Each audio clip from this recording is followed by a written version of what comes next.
Daniel. Dante. Daniel. Dante, I need your help. Calm down, bro. Just tell me what the problem is. I was driving with Dad, and all of a sudden the road ripped out from underneath us, and the car came off the side of the road, and I think Dad's... Daniel, breathe. I need you to just take a breath. Can you do that? Are you saying you were in a car accident with Dad? Yeah. Okay. Are you okay? I think so. Dante, I think I did it. What do you mean you did it? It's crazy. It's crazy, right? I was driving, and I was looking at the road, and I was wondering about the cracks in the asphalt, and all of a sudden, the road, it just moved. You were driving? Yeah. Dante, I think Dad's dead. I heard you, buddy. Let's just think. Oh, can you help us? Can you call the ambulance? We're somewhere in downtown. We're gonna go shopping. Daniel, I need you to hear me. You need to get away from there as fast as you can. What? You're all mixed up. If the police pick you up right now, they're gonna think you did it on purpose. But Dante, what if I... Run, Daniel. Get away from there. I promise I'll find you, but right now you need to run. Yeah. Run!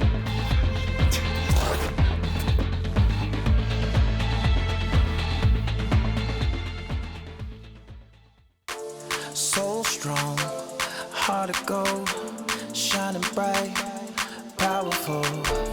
It's a new world that we making, no limits and it's all for the taking. Since we're here, let's unleash our full potential. Never back down, no, we never settle. Finally, got a reason to be here now. We don't even care how. Let's go, it's a revolution. We ain't supposed to be here, here we are. It's a revolution. Unleash, let's go, take the last stand now.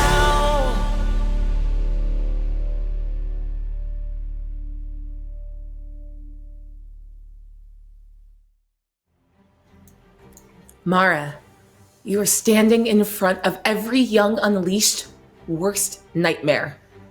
A complete and total loss of control. Jagged black rays of energy pour off of Daniel in every direction, and every second or so you hear the shattering of one of these 21 pink lava lamps as the room is ripped apart. What do you do? My hands are going to start glowing as I'm getting ready to put something up in front of me.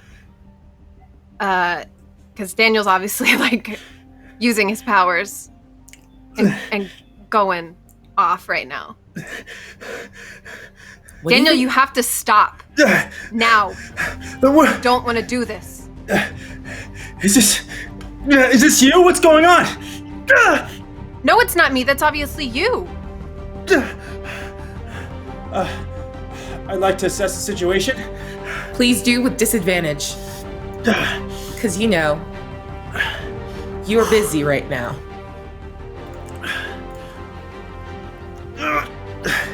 10. That's with disadvantage? Okay, go off. Go ahead. You have 2 questions. What's causing this? What's causing this? My ring or this chip? Daniel, all of your experimentation, your seek to and your drive to understand better what's going on, this intersection between the chip and the ring, something is out of place, something is wrong, and no amount of your will is allowing you to strike balance between the two things. What here is the greatest danger to me? Honestly, right now, Mara. Because the way she's looking at you, the way that you see in her eyes, she believes that you are controlling and at the heart of this, and her resolve in even showing up here in the first place to get answers out of you and stop you at any cost, she's the greatest danger. Good luck. Mara, I need you to get out of here. I think something's wrong with me. I don't want you to get hurt. Please just get out of here. Yeah, something is wrong with you. That's been my whole thing from the beginning. I'm not leaving until you tell me what it is. Even if that means I have to attack you. It's something with this ring, okay? This ring, it's making my powers go crazy. I don't know how to stop it. I'm gonna try to control my powers. I'm gonna try to hold them off.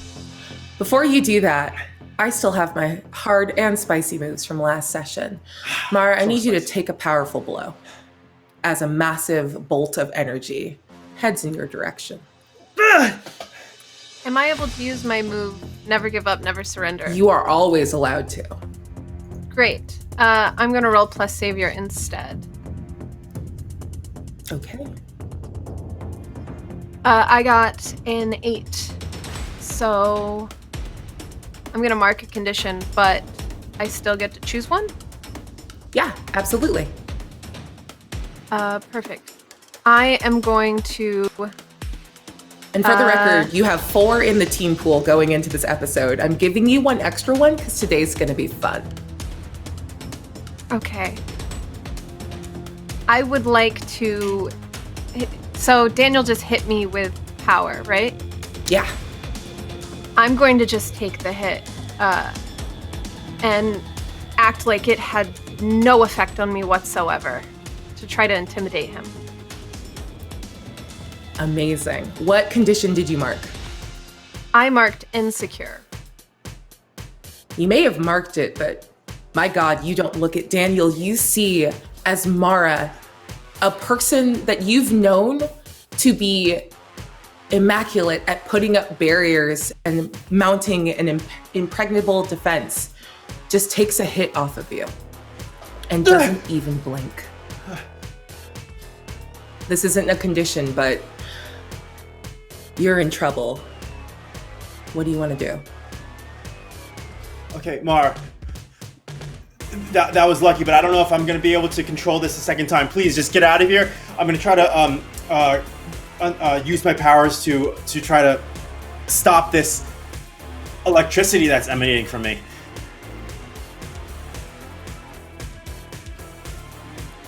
Okay. Do you want to roll for it? I'm going to roll to do that. Cool. Go ahead and roll to unleash your powers. That's 7. Okay. You can either mark a condition. How many conditions are you at right now, Daniel? I'm at 3. Okay. You can either mark a condition or I can tell you how the effect is temporary or unstable. Temporary or unstable. Good call. So you go. What are you trying to do right now?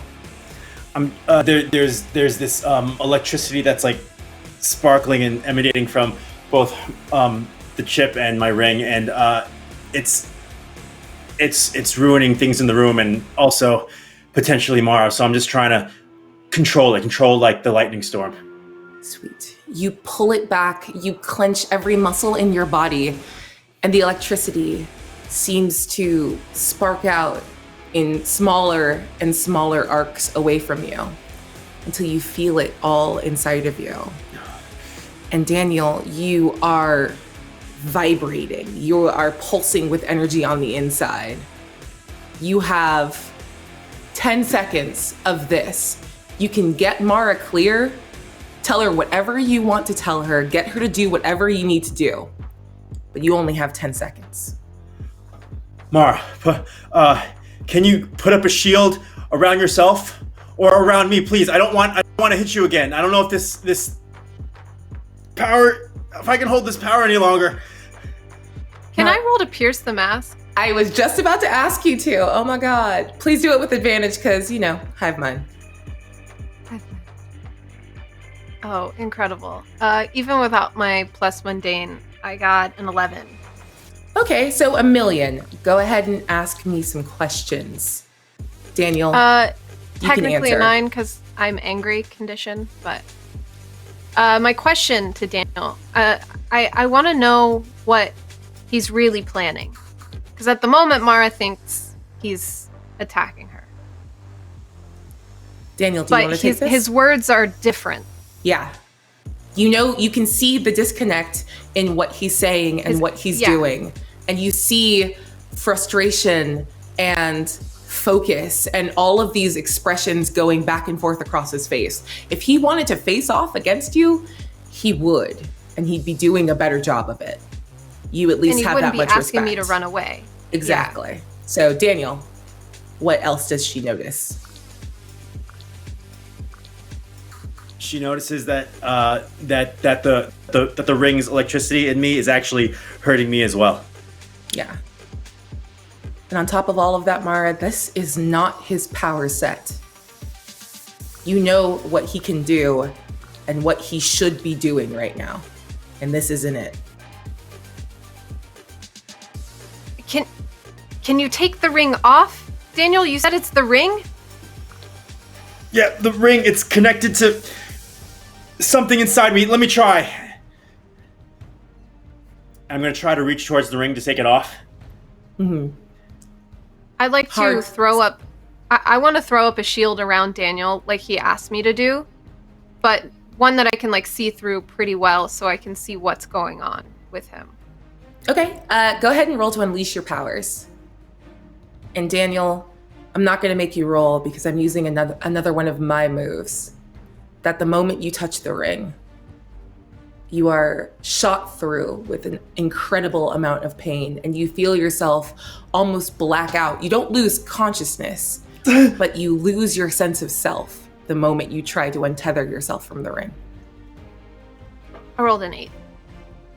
With an 8, yeah, you're able to throw a barrier around him, but you can see this energy that doesn't make sense, this energy that's interacting with your barriers in a very strange, almost familiar way. It begins to shatter it, and as you look through the translucent barrier, you see that the door to this room is still open. Mara, I'm going to give you a choice right now. He's about to go berserk, and it's going to get worse. This is your last opportunity to run. What do you do? I never run from conflict like this when I'm in it, so I don't think I'm going to start running now. Mara, as you walk across the room and close the door and lock it, leaving yourself in this room with Daniel as he rapidly loses control, his powers growing and surging around you. Please clear the condition insecure, because that is not what you are. And we're going to leave this vignette for now and travel back to the woods outside of the rift, where Fee and Charlie are in the process of leaving as they see the rift itself, purple skies, and the swirling vortex of the rift blinking frenetically in and out of existence. How are you guys feeling right now? Like I did something bad. Fee is not even, doesn't have time to even check her feelings, because this is really bad. Whatever's happening right now is exactly what Mara has said would happen, and she's dealing with all of that. Charlie, what are we gonna do? Wait, I'm so sorry. This is my fault. This is all my fault. How is it your fault? I don't understand. Dante tricked me into doing this. This was all his plan. But he had my dad, Fee. Your dad? I had to do whatever he said. But it's all because I took that stupid internship. I want both of you to roll to assess the situation for me. 9. 8. Okay. With a 9, you notice it first, Charlie. Sorry, a 10. Well, I said what I said. Sorry, yeah. No, it's totally okay. Fee, it's all right. Charlie's in the middle of describing what's going on with her, why she made that choice. And you see out of the corner of your eye, as you sit in this clearing, getting ready to leave, to go wherever, I don't know. But you see figures beginning to come through the rift. Wait. Is that supposed to happen? And I want to point I over to the rift. Who are these people? Charlie. They must be with Dante. I don't know. I didn't know what was going to happen when I brought that in here. This wasn't supposed to happen. Wait, hang on. Is your dad...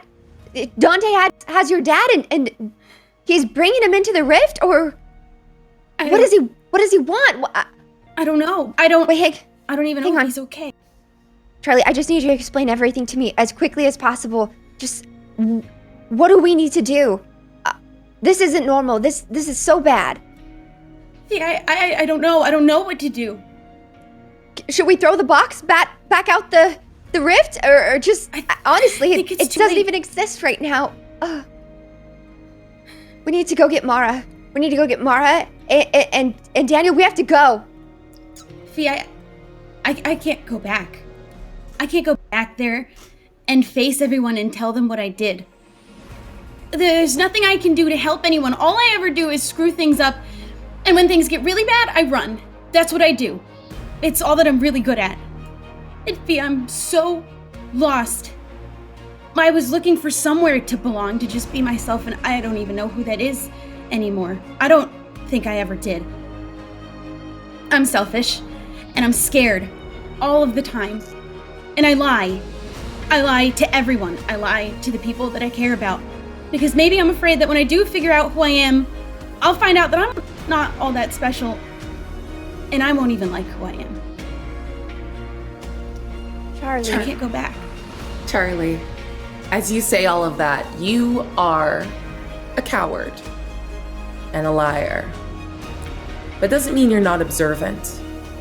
And even as you say all of that, even as you move to your back foot, turn and run like you want to, like you feel like you have to in this moment, you can't help but see as 4 black-clad, armor-wearing soldiers, each with a massive mech lion beside them, crosses into the rift.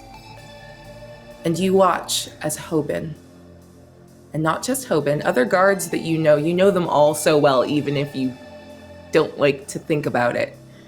Hoban, Sochi, Jane, and Teddy all throw on their masks and pull up their weapons to try to meet the foes in battle. Charlie, do you watch or do you turn and run? For a moment, I'm gonna watch. Do I see this happening too? Yeah, you turn just in time to see as the mech lions begin to pounce. And a couple of the guards are fighting and a couple are trying to draw them away to split the forces up. Okay. But they are outnumbered, and you know how deadly and how dangerous just one of those lions can be. Okay. Charlie, you're wrong. You're very wrong. But I'm gonna deal with this first. But you can't go anywhere. This is your home. This is where you belong. You belong with me. You're my best friend, Charlie. And I know you don't believe in yourself right now. You said all those horrible things about yourself, but it doesn't matter what you did or what you've done. You're Charlie King to me, and there's no Charlie Law if you're not here. We're gonna fight together. Doesn't matter what side we're on. Are Fee, you roll with to me? comfort or support. I got a 10. Oh, Okay. wait.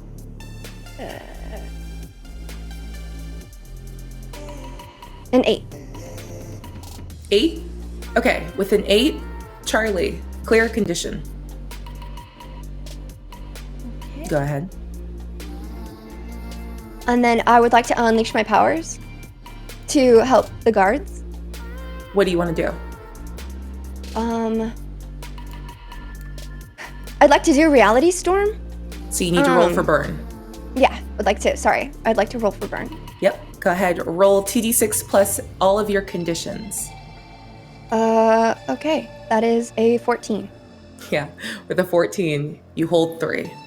And you're going to spend Sweet. 1 to use Reality Storm? I'm gonna spend 2. Spend 2. Yeah, to use Reality Storm, but also protect from the damage. Yeah, okay. Tell me what it looks like. Well, roll plus freak for me Okay. in order to use your Reality Storm. Because remember, that's rolling freak instead of danger to Yeah. directly engage a threat. 13. Yeah, with a 13, narrative control is yours. What happens? All right. So there's 4 guards and 4 mech lions. Yep, I'm sorry, not guards. 4 soldiers Soldiers. and 4 mech lions versus 4 guards. Whew. All right. And how far away are they from me? About 50 feet. 50. Oh, shoot. Okay. I want my eyes to begin to flicker in that bright pink that they do when I am really angry and upset and borderline lose control of my powers. I am stacked with conditions right now and feeling the weight of everything that's happening. But I'm not going down without a fight, and no one's gonna die on my watch. If I can buy the guards some time and maybe separate them from the soldiers that are attacking them, then I think we can all escape, hopefully. So I'd like to start. What is this called? I want to create a massive, like, water tornado. There's a name for this, but I can't think. Typhoon? A typhoon. Yes, a typhoon. There it is. Dope. A pink typhoon. And I want to send it towards the guards and the mech lions. With such great force that it could potentially rip them from the place that they're standing in. Okay, so Fee, you reach out, your eyes alight, and you begin to pull water from everywhere around you. From the sky, from the ground, from the water that you've made before, earlier when you were building a distraction. You pull it from the geyser that still burbles on the far side of the guard tower. And you pull it from the rift itself. You actually reach into the very makeup of this dimension and call forth an incredible amount of water and begin to swirl it around the fight that's breaking out. And little tendrils of water and air mixed lash at the mech lions and at the soldiers, pushing them away. You see them looking around in confusion, not sure who's doing what. They can barely see through the pink storm that you have surrounding them. And you bought them time. You see Fee, Hoban look around and locks eyes with you. You can't hear him through the storm, but he looks at you and he nods. And he sprints off and away. And he's not running away because he's a guard. That's what he's here to do. But he has time now. You've given them time. And they move deeper into the forest, into cover, in order to mount a better defense. You see Hoban moving to the top of the tower to have a better angle. You bought them time. And this invading force, whatever or whoever they are lost and confused and taking damage because of what you did. Charlie, we have to go. We have to go get Tamara and Daniel right now. They need to know. But Phoebe, when they find out what I did... Doesn't matter. Doesn't matter. We're gonna get through this. That's all that matters right now. You can't carry this guilt. Charlie, now's the time to be brave. You can fix it. We can fix it. And the biggest thing is you're not alone. I'm not leaving you. If you go, I go. Okay. Let's go back. We have to try. That's right. We're gonna try. It will be okay. We'll fix this mess together. Together. I want to head off towards the dorms to meet up with Mara and Daniel and let them know what's coming. And I will be right behind her. Okay. As you run, you can feel your connection to the storm that you've built. Fee, please roll plus freak for me. 11. With an 11, even as you run, you feel your connection to this water, this storm. As you go, and you've made this trip a couple times, you can do it without having to pay active attention to it. So your attention, your awareness drifts back into the heart of that storm as it begins to dissipate because you're no longer near it to control it. And you see that the guards have been bought time. But what you really stick with are these massive ballistic weapons that the soldiers are pulling out. And they shoot beams of bright white light. And you watch as the guards cover their hands and then look around and look down not understanding if they've been injured. And they try to summon their powers. And the last thing you see before the storm dissipates to a point where you can no longer reach through it for that level of awareness is Hoban reaching for his powers and then looking down at his hands. Because they no longer work. Oh no. And you run. And you run far and fast. Charlie, is there anything else you want to do on your way back? Do I still have the thing? You still have the device? box, yeah. Are we seeing people as we run back? Right now, you're still in the woods, but you will be hitting the town pretty soon. Okay. You can hear sort of like shouts and like loud noises. Mostly they like crop up whenever you see the rift flicker out of existence for a second or two. Okay. I'm gonna keep the box in case there's anything that me and Daniel can do to stop what it's doing. So I'm bringing it back with us. Roll plus savior for me. I'll let you know that on a miss, I'm going to do something to try to take the box from you. Oh, well, I rolled a 5. I would be remiss if I didn't say that you have a +3. I highly recommend that you use it. I will take one of the +3s. Sweet. Okay, so with an 8, yeah, you're able to make your way back into town. It doesn't look like there are any other points of entry for those soldiers or those lions that you saw. Everyone's just sort of running around, freaking out, looking up at the sky, kind of panicking, trying to figure out what's going on and what any of this means. Could So, I go ahead. construct a megaphone? Something like, I imagine my constructs are limited to ice and water, obviously, and they can't be electrical. But, you know, like those Viking horns where you can blow in them and like it's super loud. I want to create like a megaphone that I can like speak into and warn people that the rift is under attack and they're taking powers away from people. If you see a white light, run, throw up a shield, or guard yourself. Because Okay. can I Do you want this to something like be that? a big, like, do you want it to be like a big megaphone? Yeah. Or just like a big, okay, yeah, I'm gonna let you build that. Hell yeah. Why don't you tell me what it looks like before I describe like a big Ricola horn and it's just not as cool as you want it to be?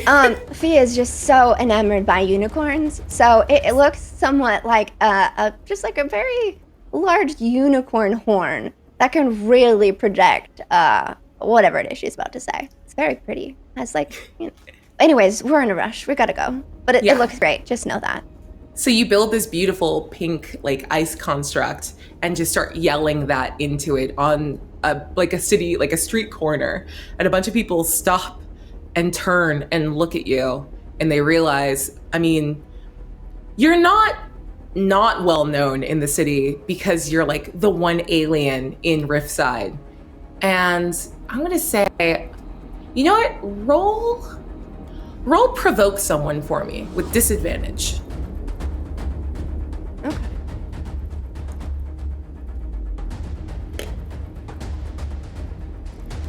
Oh. Well, I tried. It's a 4. Wait, It's okay. there's a +3 though? There is 1 + 3. I'll use it. I'll make it a 7. Yeah, with a 7, you see a mixed reaction. Like people weren't responding at first, and then eventually you see some adults nod. But the vast majority of people are too obsessed with looking up to really realize what's happening, and they hear your words and see you as a teenager and don't necessarily believe you. But a couple hear, and a couple nod, and a couple begin shouting and yelling farther down the street and trying to spread the word. It's a mixed success, but it's better than it was before, and you can keep making your way back to the academy, knowing that at least someone has half a clue about what's going on right now. I wish people would listen to me. I've yelled so many dumb things. Fee, I am more sorry than anyone for not listening to you in the first place. I think we need to be sorry to Mara. We haven't been listening to her at all. We need to We're go. gonna be sorry. She's gonna be mad. We'll deal with that when. Actually, Could you deal with that? I don't know if I could take it. No, we're in this Take it together. We're in this together. together. You're right. I said that. Okay, let's go. Okay. And after a couple more minutes, the two of you are able to make it back into the dorm. You see students running around everywhere. They're like running down to the hallway where the like big glass windows are and pointing out and speaking in hushed tones. And a couple people are crying and a couple people are yelling. And everyone looks scared and concerned. But most of the doors are open. Everyone's trying to pool information. And no one cares that you guys are running through all of the dorms to get to the elemental rules. You see rooms, you see mages, and you see it's everyone all together trying to figure out what's happening. And there's only one locked door in this hallway. It's your room, Fee. The door's locked and it's shut. Please, both of you roll plus superior for me.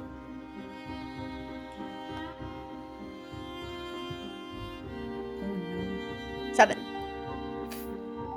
5. Take that hard move, thank you. With your 7, Fee, you're the most put off by this.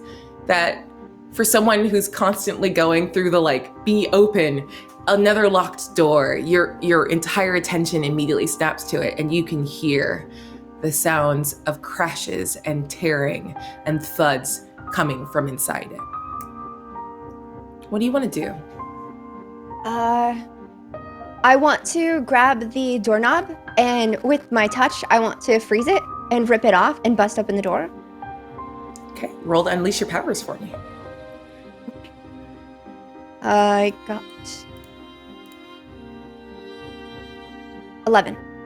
Yeah, with an 11, you absolutely, like, it doesn't just pull that frozen lock away. It doesn't just shatter the metal. You actually pull, like, the wood from the frame of the doorway, and a little errant bolt of black energy spills out. And I'm gonna use my hard move to make you take a powerful blow. Unless you want to do something about it, Charlie. Can I defend? Yeah, go ahead and roll to defend for me. Okay. Defend. We rolled a 7. Okay. With a 7, that's good enough to do it. It's a mixed success, so there is a cost. But yeah. Describe for me how you're able to keep Fee from getting hurt. I can kind of tell something's off, and the fact that she has to bust open her own door to her room, something feels wrong. So I want to, just as she gets it open, to grab onto her so that we can both be phased for whatever's about to come through that door. Nice. Okay. As you phase her, so she becomes incorporeal and that bolt of energy passes through her, I need you to choose. Either you're going to expose yourself to danger or escalate the situation by defending Fee in this moment. If I choose to expose myself, Fee is safe? Oh, she's safe no matter what. I'll expose myself. Okay, sweet. So, yeah. What that means is, even in your phased form, another errant bolt of electricity, this dark energy, comes out of the hole that Fee made, and it grazes your arm. Charlie, it grazes your arm. And you feel the sting of pain as whatever this is contacts you. You can hear Daniel groaning with effort on the other side. You can hear Mara shouting. What do you do? I want to rush in. Okay, yeah. You guys are able, especially while you're phased, to phase into the room and you see a horrific sight. Your room, Fee, is in tatters, and Mara is at the center of a storm of dark energy that seems impossibly to be centered on Daniel. And it reaches around anywhere, and she keeps throwing up barriers to guard herself, and she keeps trying to like wrap him up in it. But this energy bursts through, shatters through anything. It defies even the bizarre logic of how mage abilities work, how your abilities work. But you're all here now, and you all see Daniel. Daniel, I would like you to roll plus mundane with disadvantage.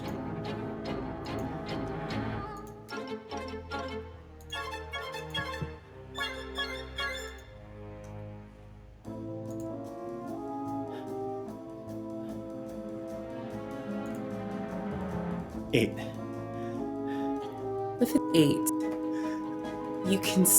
you see your friends coming into the room. Oh, And they seem concerned for you. They're no longer mad. And maybe that had something to do with everything that's happening right now, but you are lost to it. With a mixed success, I will use the last of my holdover of hard and spicy moves from last week to say that Daniel, that blackout comes again. You lose yourself in this moment. You lose your connection to the people that are here, that are your friends, who are clearly here to help you and protect you.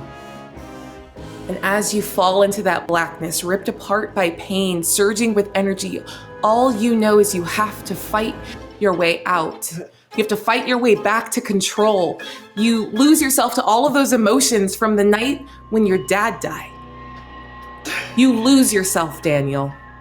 And all you know is to fight. And now we are at our first encounter. Daniel, what do you want to do right now?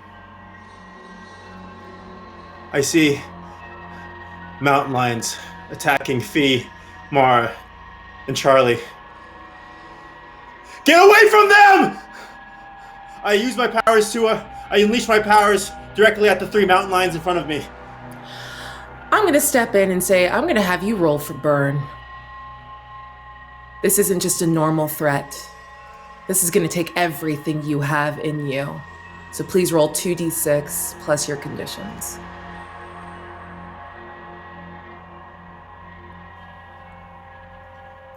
Oh, I have 0.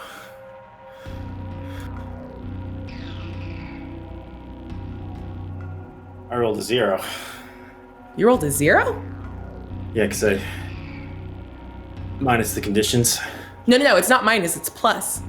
Oh, then I got Your a 3. conditions help. I got a 3. You got 3? What did you roll on the dice?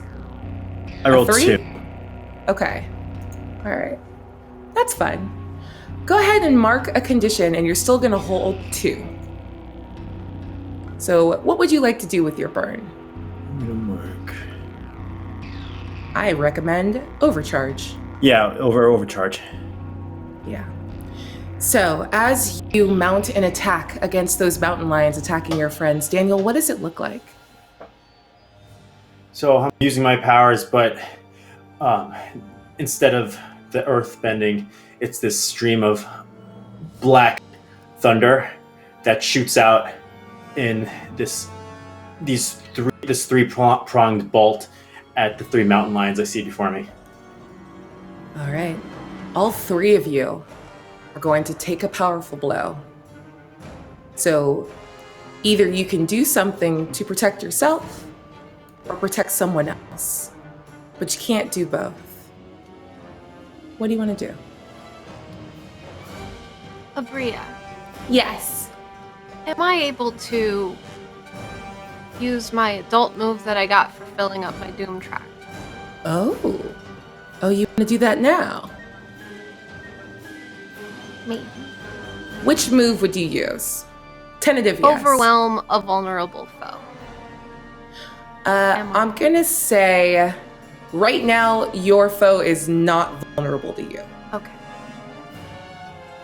He can be made vulnerable, but he's not there yet. Got it. Okay. Then I'll hold off. Oh, this is so bad. Can I protect 2 people and not myself? No! Oh. All right. Yep. Sorry, Aabria. Yes. I would like to never give up, never surrender. So you're just gonna take the powerful blow? Yes, and hopefully create an opportunity for my friends. Okay, so I will allow you to do this since you're taking the hit. I will have you roll plus savior, which you do for the roll anyway. And if you roll a 10 or higher, you can protect one of them with this. I rolled a 10. Okay. I got a 10 for that. So everyone's kind of spread out. So I'm not making you choose based off of like who you care about more in this moment. But you have to either move left or move right to like help one of them. What do you do in this moment? I'm a lefty. I'm moving left. Okay, moving left is going to cover Charlie. Okay. So, with a 10, you, what do you want to do with your move? Because there's a couple options on your list. I want to get an opportunity or opening against Daniel again. Yeah, absolutely. So you see this surge of energy burst forth, and when that happens, there's a half of a second where there's nothing around him, and you can make a move safely. You've taken so many hits off of this thus far. You're ripped up, your costume is torn, you can feel cuts and little trickles of blood on your face and skin and hands. But now you have the pattern. And now you know when your foe is vulnerable to you. Great. Am I able to act now on that, or? Not yet, because we still have a couple more powerful blows to resolve. Cool. Okay. Can I defend myself? Yeah, go ahead and roll plus savior with disadvantage. You roll too high, and I mean.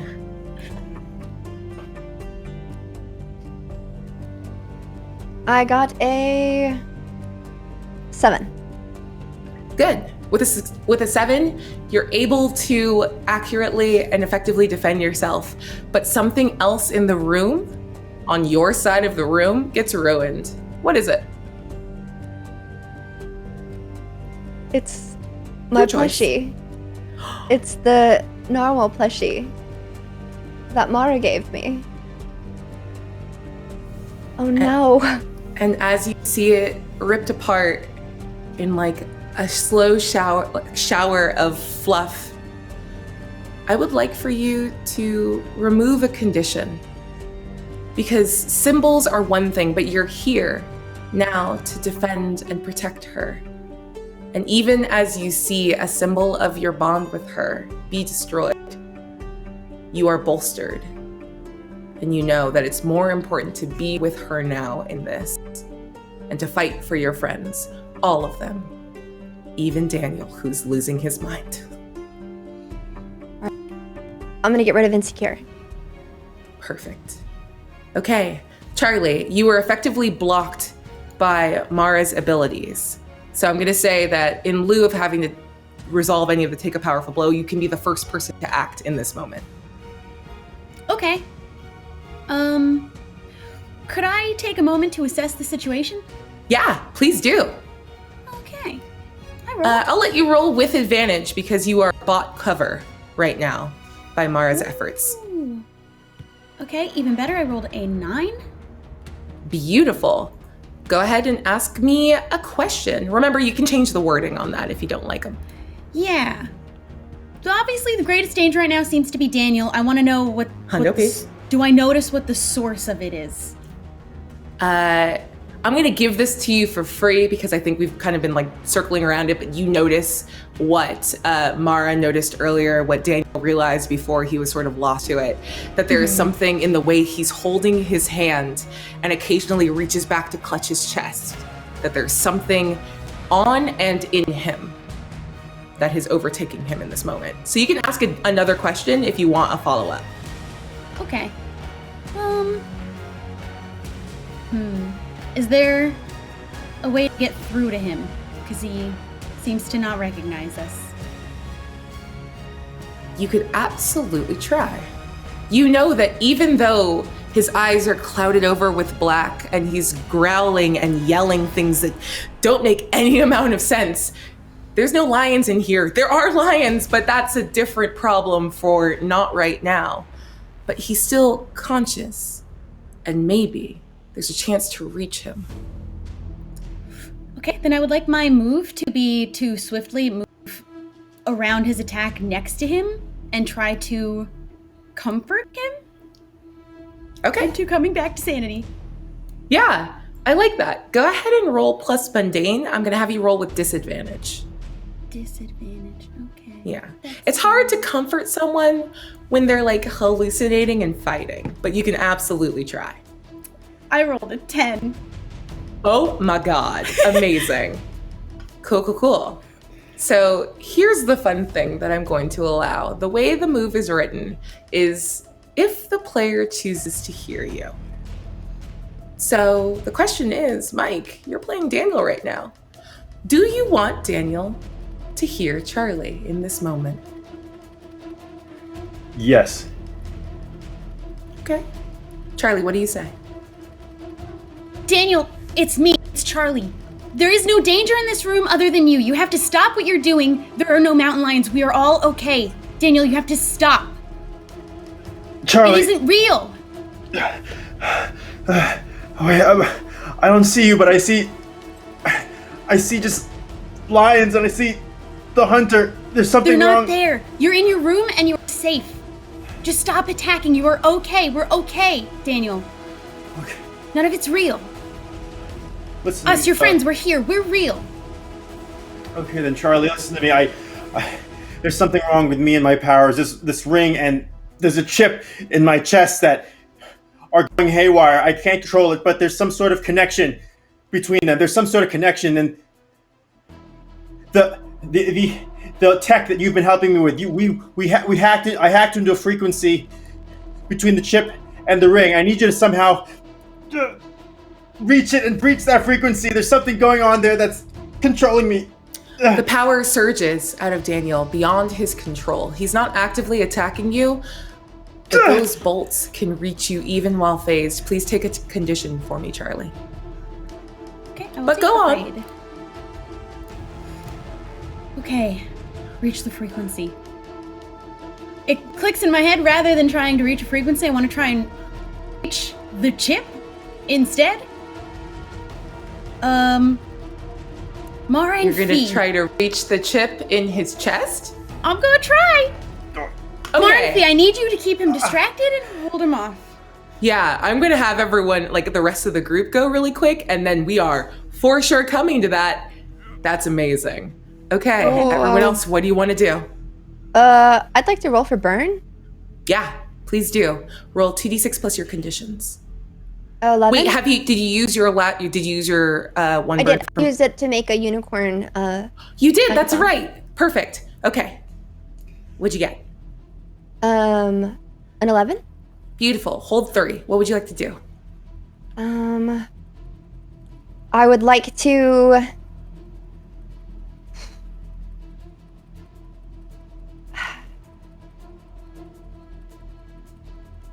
I would like to use Reality Storm. I know this is crazy, but you guys have to trust me. Daniel's not in control of himself or anything that's happening right now. And if we could just... I'll do what you're saying, Charlie. I'll hold him down, but we can't hurt him. With Reality Storm, I know this is a really powerful move. I'd like to use a burst of my power to throw Daniel against the wall. I don't want to hurt him. I just You're want gonna. to. I know. man. I understand Can that I- you don't want to. It All says right. destructive burst. Okay, hang on. Then forget it. I'll use constructs, and I'll take a page out of Mara's book and make some icy chains that I can wrap around Daniel, and I want to anchor them to myself and wrap them around my arms and hold them down as Daniel is wrapped up in them. Okay. Do me a favor and roll to directly engage a threat. Okay. Daniel, please roll to directly engage a threat.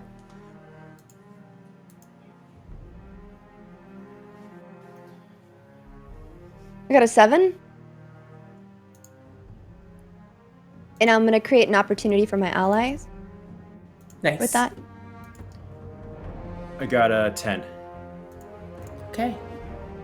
With the 10, Daniel, the moment your hands are pulled away from you, you're not sure if it was helping, but that holding it there, holding yourself together, felt good. It felt right. It felt the closest to not pain as you could get. And you feel 2 sets of chains wrap around your wrists and pry them open and away. Daniel, I don't want to hurt you. It's Fee. I'm trying to help. With the 10, please mark 2 conditions. Fee, as just another burst of energy, a reaction to him feeling out of control and unable to hold himself, rips into you. Marking guilty and insecure. How many are you at now? 4. Okay, And I'm at 5 conditions. noted. But you are holding him, and you feel like him pulling away with supernatural strength in this moment, but you've created an opportunity. Mara, whatever you do, don't hurt him. This isn't him. I know it's not Fee, but we have to get him to stop using those powers. Power comes from within. And I'm going to swiftly walk up to Daniel and try to knock him out with an elbow to the face. Not even using powers. Okay. So what move are you using to do this? I'm just, full fisticuffs. Uh-huh. Are you using directly engage a threat, or are you using the adult move? I'll use the adult move. Overwhelm a vulnerable foe, which he very Yes. much is right now. Restrained and brought back to a semblance of consciousness by Charlie's words. Great. Did you roll? Plus danger? Uh-huh. Oh, fantastic. I got a 9. All right. Choose 2 from the list below. I'm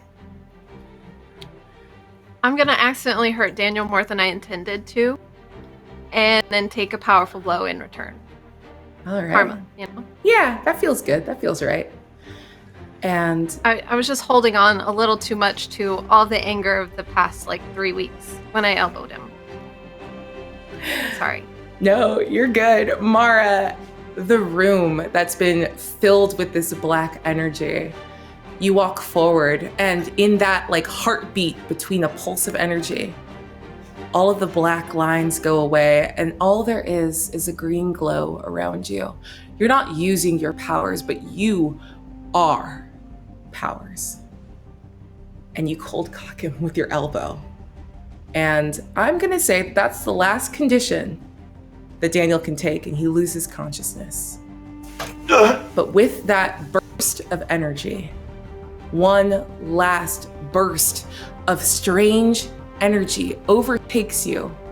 Mara, this is the moment where I'm gonna say, you're gonna take a powerful blow, but I'm not gonna allow you to use never give up, never surrender. Okay. Please roll for me. And plus my conditions? Yes. I rolled a 9. Just a 9? Yeah, I rolled 6 plus 3. All right, not bad. Okay, I'm gonna say because your opposition is knocked out in this moment, you cannot pick that option. So either you can lash out verbally at one of your friends, or you're gonna mark 2 conditions. What do you choose?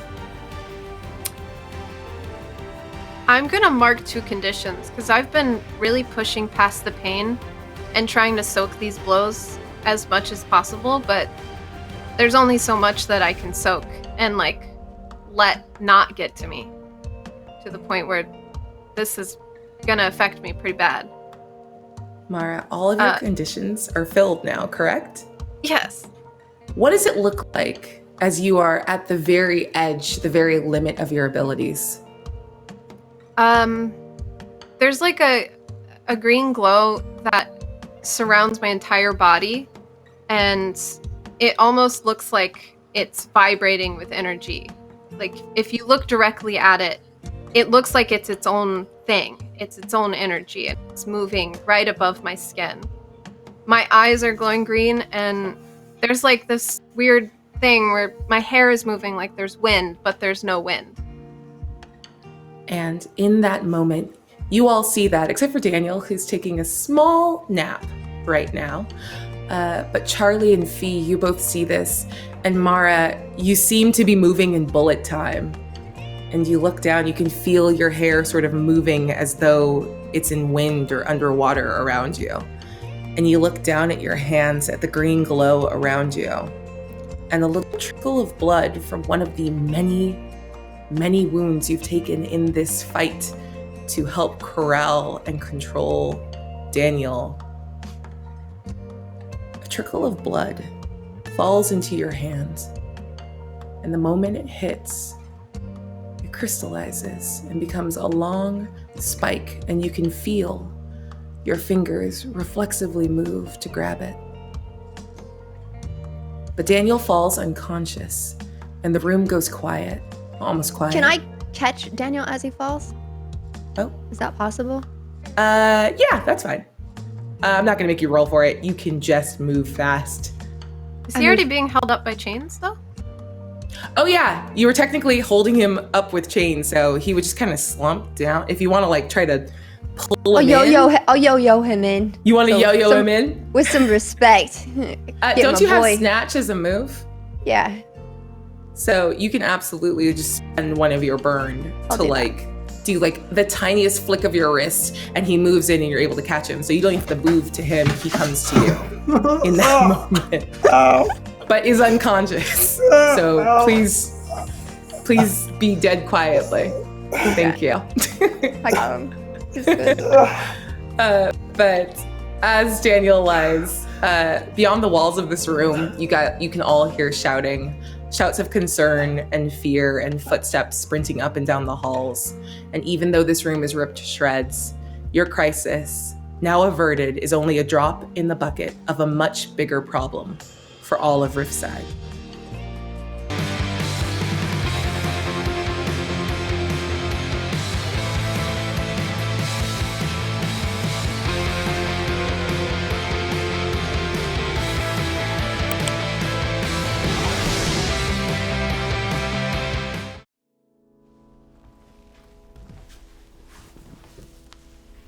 How are you feeling? I'm fine. Yeah, good as new, actually. That's good. Mara, I was really worried. There's nothing to be worried about, Fee. I'm sure Daniel's gonna be just fine. Mara. Fee. You know that's not what I meant. I know things have been weird between all of us. Between us. And I know we made that sacred pinky promise not to get into any more lion-sized messes. But since then, it just feels like things have been piling up into a giant Rost Wraith-sized mess, and you got hurt in the process. I don't even know what a Rost Wraith is, but I assume it's big. It's massive. Right, well, I can just do what I do with any size messes. Clean them up little by little. I know that there's something going on in the rift, and I have to do something to protect it. But you don't have to do that alone. I was so scared when I saw you hurt.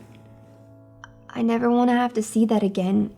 We're supposed to be friends. We're supposed to help each other out. And it just feels like everyone's dealing with their problems all on their own. I don't want it to be like this anymore. I'm feeling so isolated. And Fee, I didn't mean to make you feel alone. I know I've been hyperfixating lately, but you know you're always gonna have me, right? Will I? Yes. I care about you, Fee. I care about you too. Whatever this is, we're gonna get through it together. Whatever's wrong with Charlie, whatever's happening with Daniel, we'll fix it. Mara, I need to tell you something. Guys, there's something wrong with Daniel.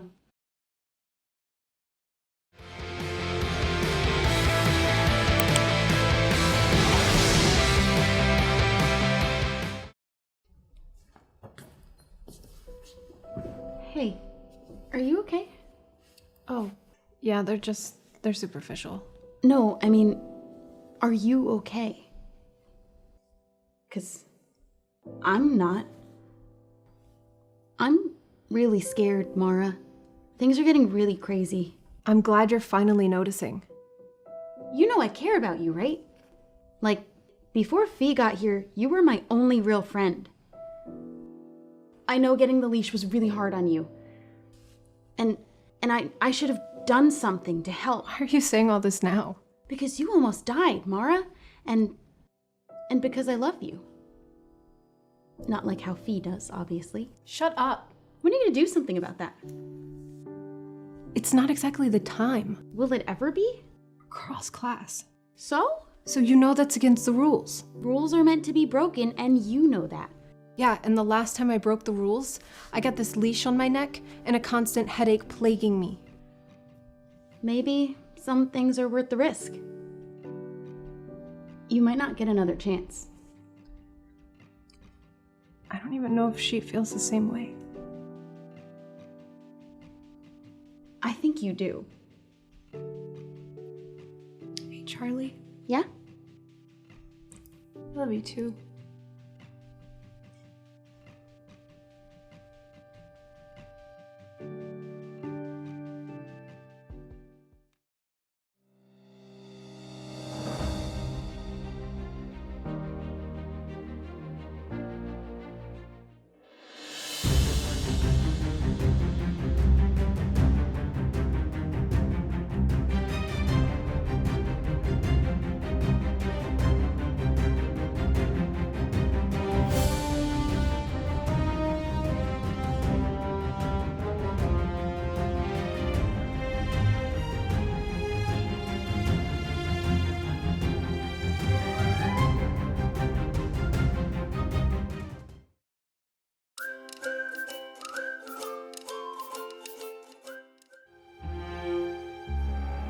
The entrance to Riftside is a portal, a swirling mass of pale purple light that grants passage to a stable pocket dimension to those bearing the genetic markers of the Unleashed.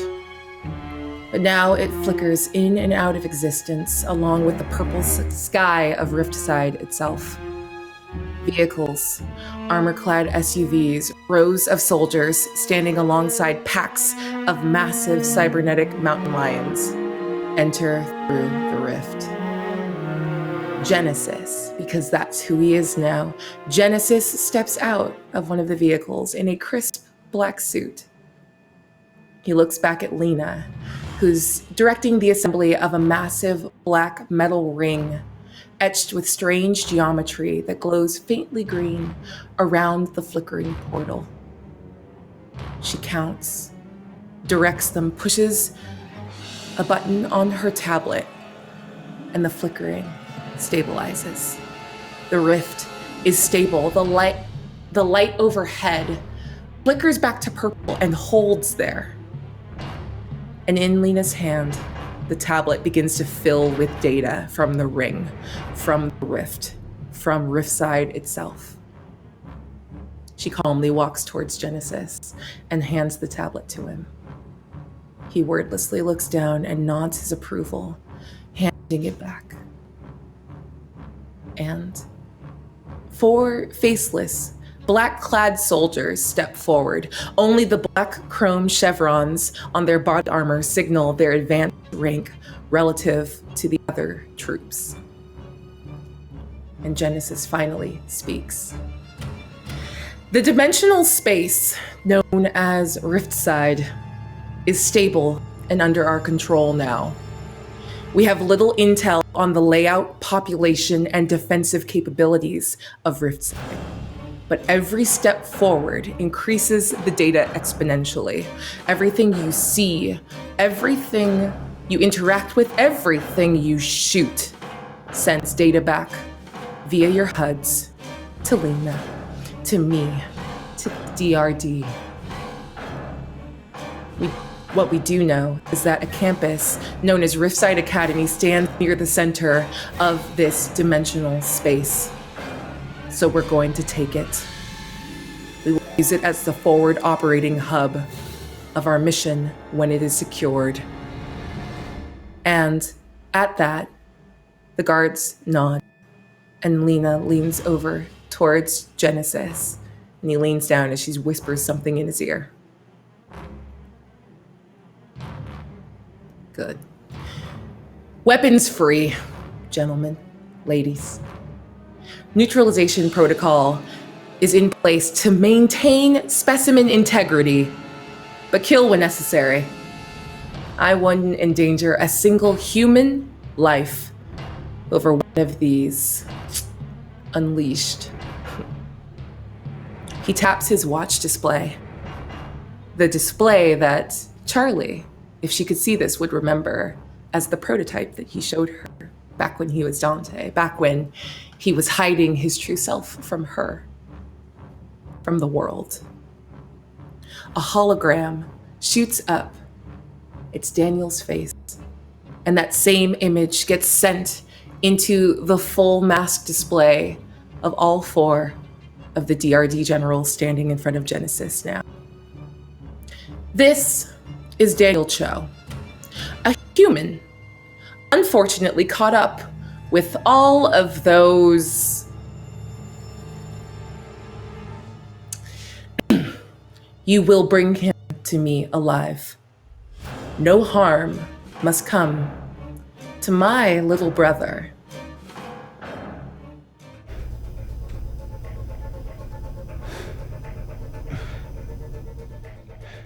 He's waking up. If he's waking up, I don't want you anywhere near him. But he could be hurt. He nearly killed Mara. He clearly wasn't in control of himself. We need to call the dean. We need to contain him. No, we're not doing that. You know exactly what's gonna happen if we call the dean.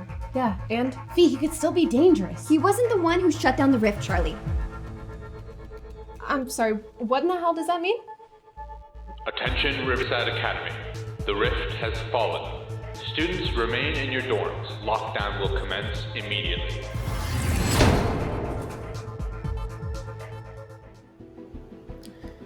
A red light pulses in the dorm room, but there is no alarm, no klaxon, no siren to drown out the thoughts racing through the students' heads.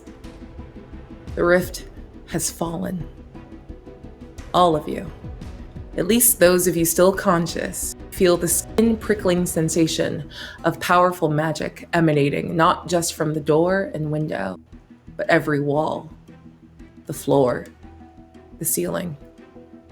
You and every other student in Riftside Academy are now in lockdown.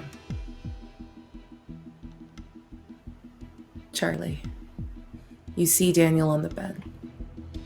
He's groggy. He's not quite coming to yet.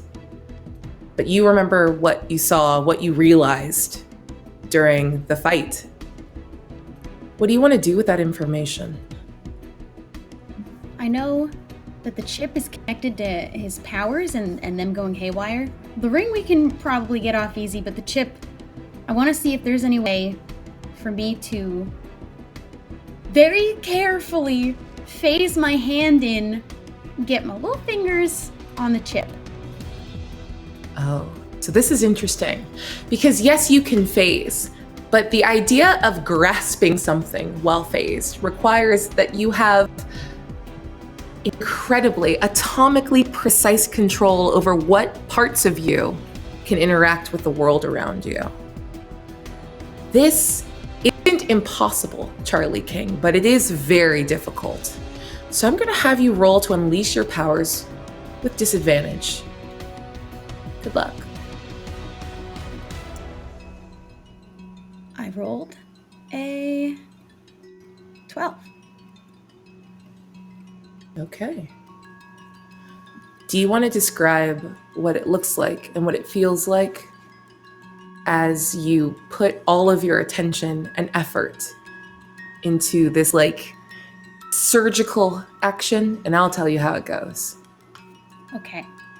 I'm using just the absolute, like the most minor amount of atoms on my fingertips to feel my way through to find first the location of the chip. But what else I can sense with it is that it's almost got nerves similar to like his veins, and they're intertwined. Yeah. And I want to just get my little fingers just around the chip and tug just ever so slightly. So yeah, the moment you grab onto that chip, you're able to do it. But yes, it's not just that the chip is inside him. That tendril, that idea of tendrils of energy coming forward, spidering out like veins or circuits, wasn't just imagery. It is fact, as something within this chip has reached out, branched out, put in roots into Daniel's flesh. And you don't know how deep it goes, or where it goes, or what will happen if you pull the chip and all of its circuitry free. It's dangerous. It is doable if you want to see what happens. I can't take the risk. If I try and pull this thing out, it might kill him. The moment you kind of even wiggle it, you hear a little groan as Daniel begins to come to. And you pull your hand away. And Daniel comes back to consciousness in the room. Daniel, are you okay? Hey guys. Hey.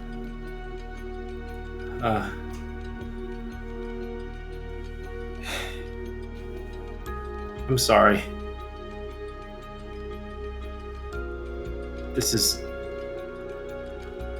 All this is my fault. Daniel, this is not all your fault. Why would it be your fault, Daniel? I'm tired of not knowing the full picture. No more lies. No No more. more secrets. I think, Sophie, I think you're right. Are you guys okay? Did I hurt you? Just a scratch.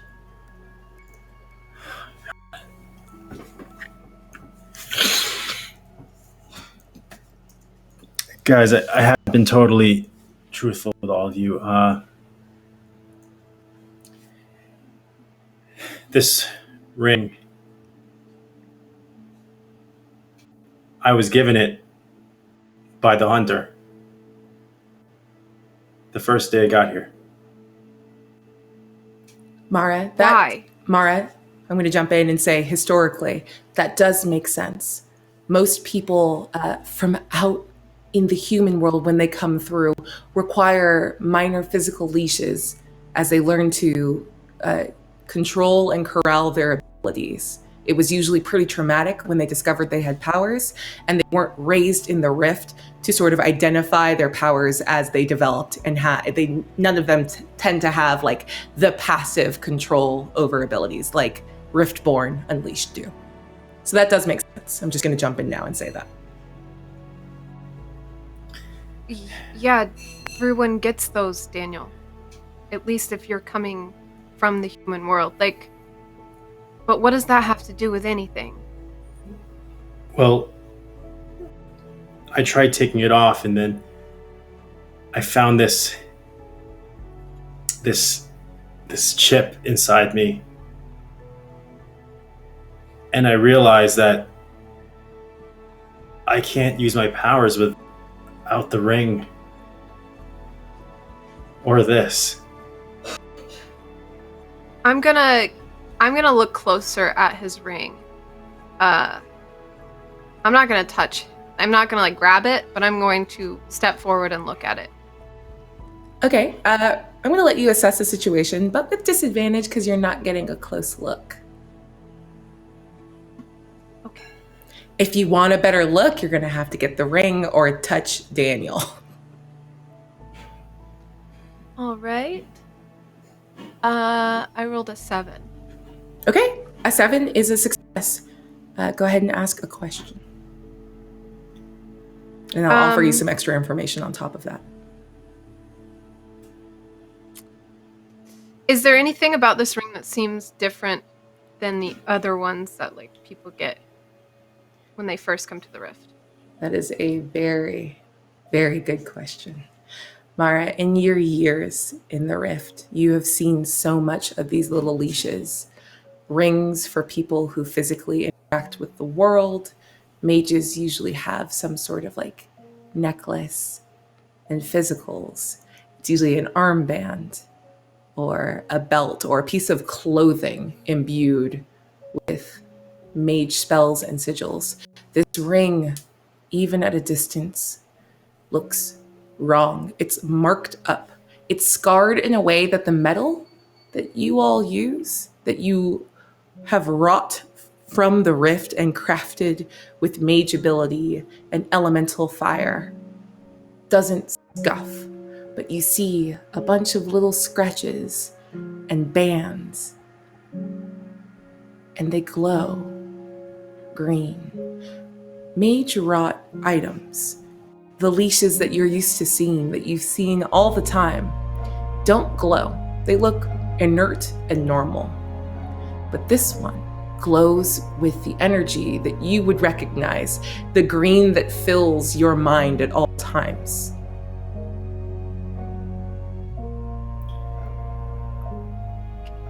Can you take the ring off, Daniel?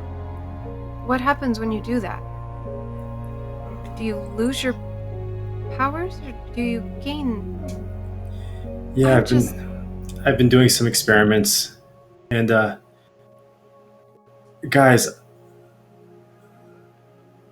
I don't think I have powers. I'm just human. And not like from the human world, human, but like human. He didn't know this. This wasn't something that he had planned. This is Daniel's dream come true. This is some sick joke.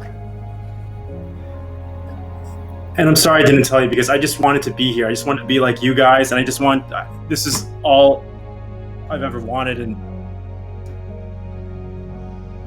I'm sorry I hurt you guys, you know? Fee, you've come in defense of Charlie, or of Daniel in this moment, but Charlie and Mara can't help but notice. It is apparent, I won't make you roll for it. The two of you realize that Fee knew about this the entire time. I never told you.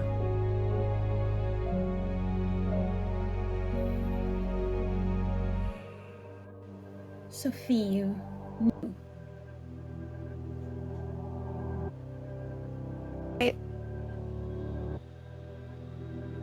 Daniel asked me to keep it a secret.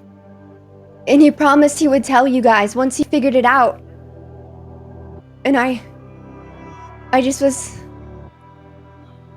I was just trying to be a good friend. You were, Fee. You were. It was my look fault. what happened.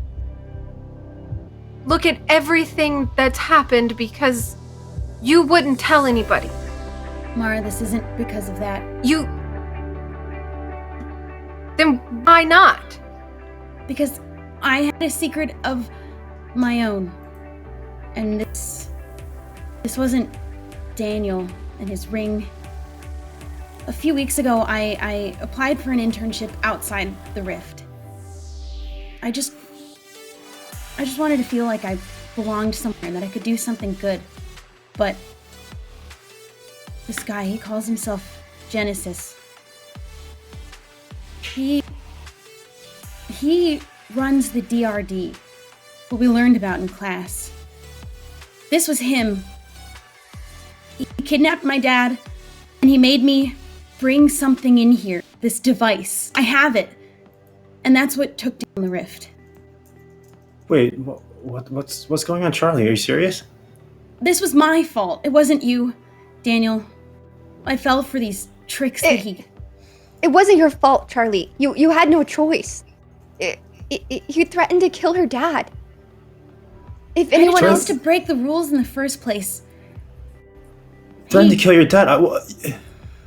We have to do something, right? Well, his Charlie, real I had name... no idea.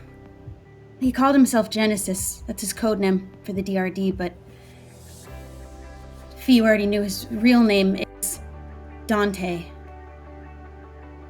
Dante Aoki. That's the guy who did this. Wait. Where's... Hold on, where... You had an internship in the real world. Because you can connect to the real world. Wait, what's the company that you are interning for? Omnio. Why?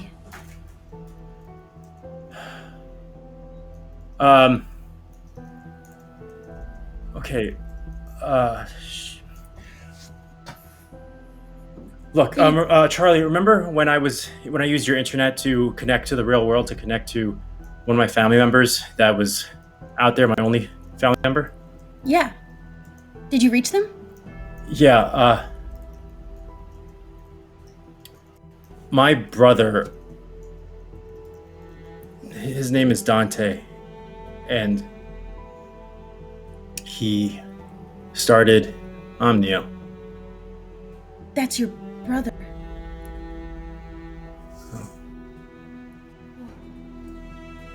But Did you know about this, Daniel? No. I swear I did not know about any of this. I just talked to him earlier. Is family today. like this on Earth? No. I have no idea any of this was happening. Okay, I swear I told you maybe all the things I know. You could have known, Daniel, if you told us the truth. And then if Charlie had told us the truth, maybe we could have put these pieces together weeks ago. We could have figured out why someone is using you and giving you powers and putting you in the Rift, putting this mage-wrought ring on you. We could have figured out why this... Oh my... You're right. No, Mara, you're right. Mara, you are right. And I'm sure there's an explanation. I'm sorry. I can't believe my brother would kidnap your father? I don't think he's who you think he is. Daniel, you don't have any conditions anymore, but I do want you to take one now as you begin putting it all together again.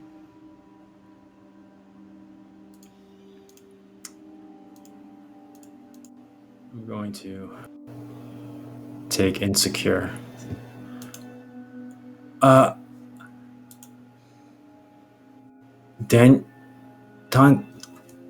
Dante, he's the one that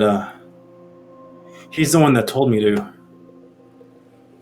run towards here. He's the one that caused me to come to the Rift in the first place. What did he want you to, Charlie? What did he have you do? What do you mean the Rift is taken down? He was just using me to get this device in here, and I think that's what triggered the Rift falling. And he's probably lying to you, too. Mara was right. That's what I said.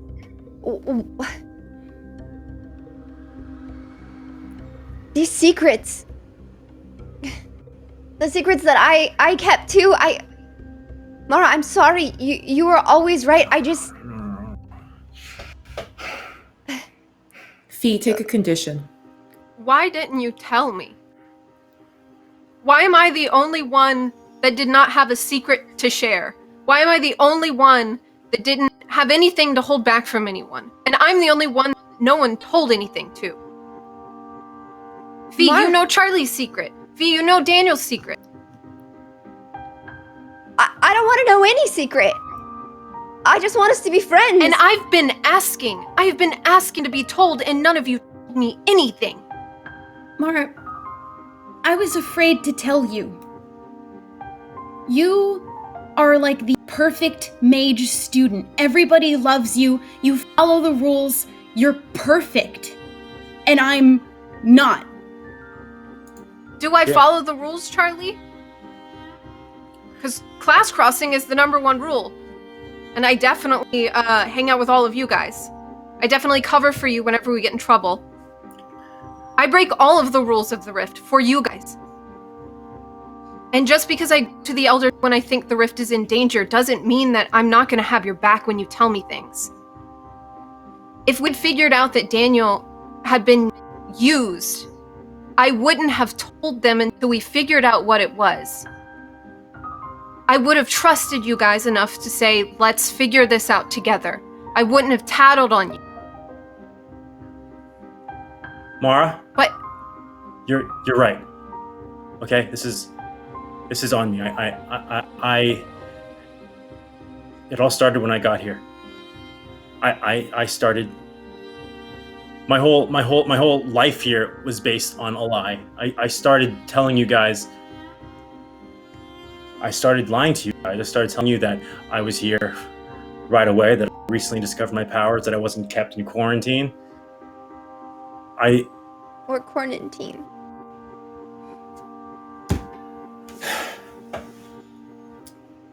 I wish it wasn't true, but I'm. There's clearly something wrong with me. There's something wrong with this chip, with this ring, with Dante. I'll figure this out, okay, Mara? I swear, I'll figure this out. And there's... No, we are going to figure this out, Daniel. See, We're all gonna figure it out.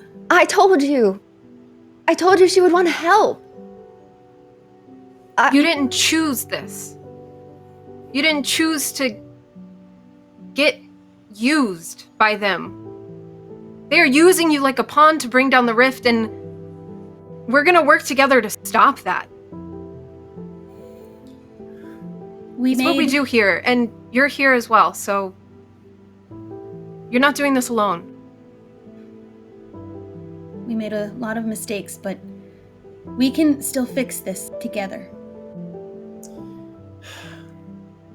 Guys, I swear to you, I'm gonna help fix this, alright? And thank you, Mara. I know I've been nothing but... I know I'm giving you no reason to help me, but you are a good friend. I would like if all of you roll comfort or support in this moment of pushing through the lies and putting together the pieces and getting to a place where you can all be better, if not okay yet. It's huge. I rolled a 7. Actually, do I still have all my conditions? I mean, they're about to get wiped now. Some of them will be wiped now, but yes, you still have them. I rolled a 5. Okay. I rolled an 8. Fee? Okay. Fee? I got a -1. A -1? Amazing. Yeah. No, that's just good for me. Thank you. I appreciate that. What'd you get, Daniel? 6. Okay, with an 8, Charlie, you have sensed sort of beyond everything everyone is saying, that this is the opportunity. This is the moment that emotionally you can't run away from right now. So if you choose to say something to bring the group together, everyone can wipe a condition.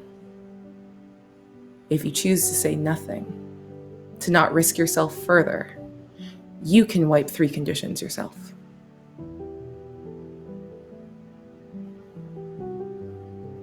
Guys, I know I messed up big with this, and we all made mistakes. If we would have just trusted each other and talked to each other, maybe this wouldn't have happened, but this is where we're at now, but it's not too late to turn things around. It isn't over yet. And it's not even just us. There's all of the other students that can help us bring this back and fix things. We just have to stay together and trust each other now. I want all of you to wipe a condition. As Charlie speaks and walks around the room, you can see her hand interacting with the door and the wall, and she recoils slightly. That mage wrought lockdown protocol, barring even her phasing ability from working now. And maybe this isn't quite healing, but a bandage is important in triage, and that's where you all are at right now. So for now, things are better. And for now, stuck in lockdown, all any of you can do is wait.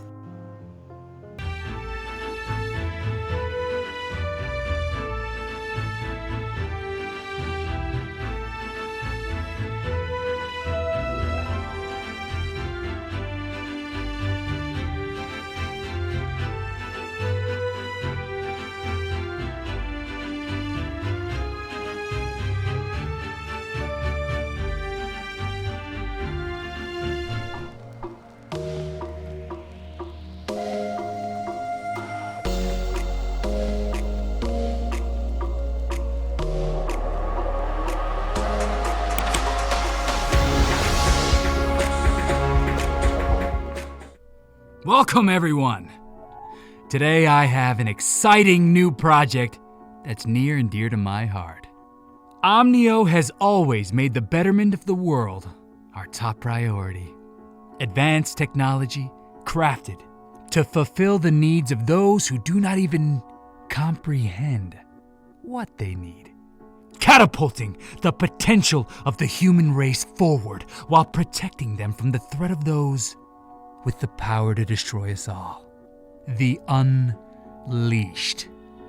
Our mission continues with the launch of Project Demeter. Many of you will be familiar with the ancient Greek goddess. Demeter presided over the harvest, agriculture, and fertility. However, there is a lesser-known side of her. Athenians would call the dead the Demetriou, meaning Demeter's people. They knew that from the bodies of the dead, new life would sprout, stronger than ever. This idea is what Project Demeter is built upon. The town we've selected is, to put it bluntly, dead. Their poverty rates are skyrocketing, their resource production has grinded to a halt, and life expectancy has drastically decreased. No hope remains for this little town. This project is an act of mercy, destroying the town so that something may be built up from the rubble. Through Omnio, the DRD will have access to the rare metals unique to this area. And as you know, these resources are vital to the creation of the very technology we use against the dangerous Unleashed. We will drill under the town, as we've told the public, but we'll make the unfortunate discovery of toxic substances beneath, forcing the abandonment of the area, allowing us to drill and take what we need for the sake of the DRD and for the safety of our world.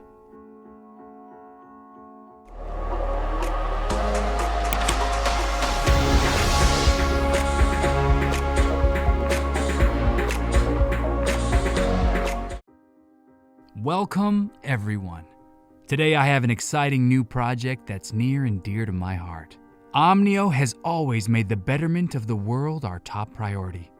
Advanced technology crafted to fulfill the needs of those across the world, catapulting the potential of the human race forward. Our mission continues with the launch of Project Demeter. Many of you will be familiar with the ancient Greek goddess. Demeter presided over the harvest, agriculture, and fertility. Our hope for this innovative project is that Omnio will help the selected town to prosper, the same way the goddess Demeter would bless ancient lands throughout Greek mythology. No other project has had the ambitious scope of Project Demeter. We are essentially rebuilding the town from the ground up, starting from below the surface at the roots. We will reorganize, rebuild, and revitalize, building a strong foundation for which the town can thrive on and adapt so that generations to come will enjoy a life full of prosperity. Of course, we are working closely with the town's leaders to ensure the greatest of care goes into every grid laid and every panel set. This small town was selected because I saw its greatest need, and I also saw its great potential. The people of this town have welcomed Omnio with open arms. They realize that together we can push the town towards a utopia that every person on this earth strives for. Clean energy, an abundance of food, basic resources, and plenty of well-paying and fulfilling jobs for all. And of course, Omnio's top-of-the-line technology. With the generous support of you, our investors, we can move forward with Project Demeter and create an example of what this world can be with Omnio supporting it.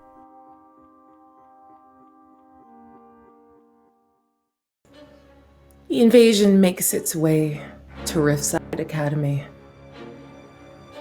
The mage-wrought tech, those ballistic weapons of light, flashing and sparking into the flickering night as students and faculty and casual bystanders alike are neutralized by the jet black garrison of DRD soldiers sweeping their way throughout Riftside and across the campus. All of you are stuck in lockdown. You can't see out of your windows. You can't move from your walls. So you don't know how absolutely terribly this is going for everyone within Riftside. They sweep through, clearing zone after zone, collecting data, glorious data. Lina standing beside Genesis, who's still waiting at the edge of the rift for the all clear so he can push through to his new forward operating base. The tablet is full of data. He nods, he smiles. Genesis is winning. And a contingent of the troops breaks off in one direction and then another. Some of them move across towards the elemental dorms. And they seem preternaturally able to figure out just where Daniel is. And they have a payload to secure. And they're getting closer. The other contingent moves, sweeps across, checking building by building until they reach administration, sweeping floor after floor until they reach the dean's office. And they kick the door in, and there we see Dean Frost, long blonde hair, slick with sweat, eyes staring, almost unseeing, clouded over with white light, brow furrowed in concentration as her arms are held aloft, maintaining the mage lockdown spell across the campus. She doesn't even see the flash coming. But with a bright burst of light, all of you standing in the dorms can feel that pressure lessen on the walls. Lockdown protocol is dropped. Or at least the spell is. The lights keep flashing and students keep screaming. And now, with that sort of fuzz of energy going away, with that ozone of magical energy depleting, you can hear the screams and shots and footsteps outside. You're all back up and you're able to move. So, heroes, what do you want to do? I think we gotta get out of here. I think we need to go out and help. With Daniel like this? How do you feel, Daniel? I have to figure out what my brother. If my brother's actually behind this, I have to figure out what's going on. We should go out there. Daniel, does it hurt you when you're going through that? Does it hurt me when I'm going through what? My brother? The ring You know my brother? and the chip. What we just went through.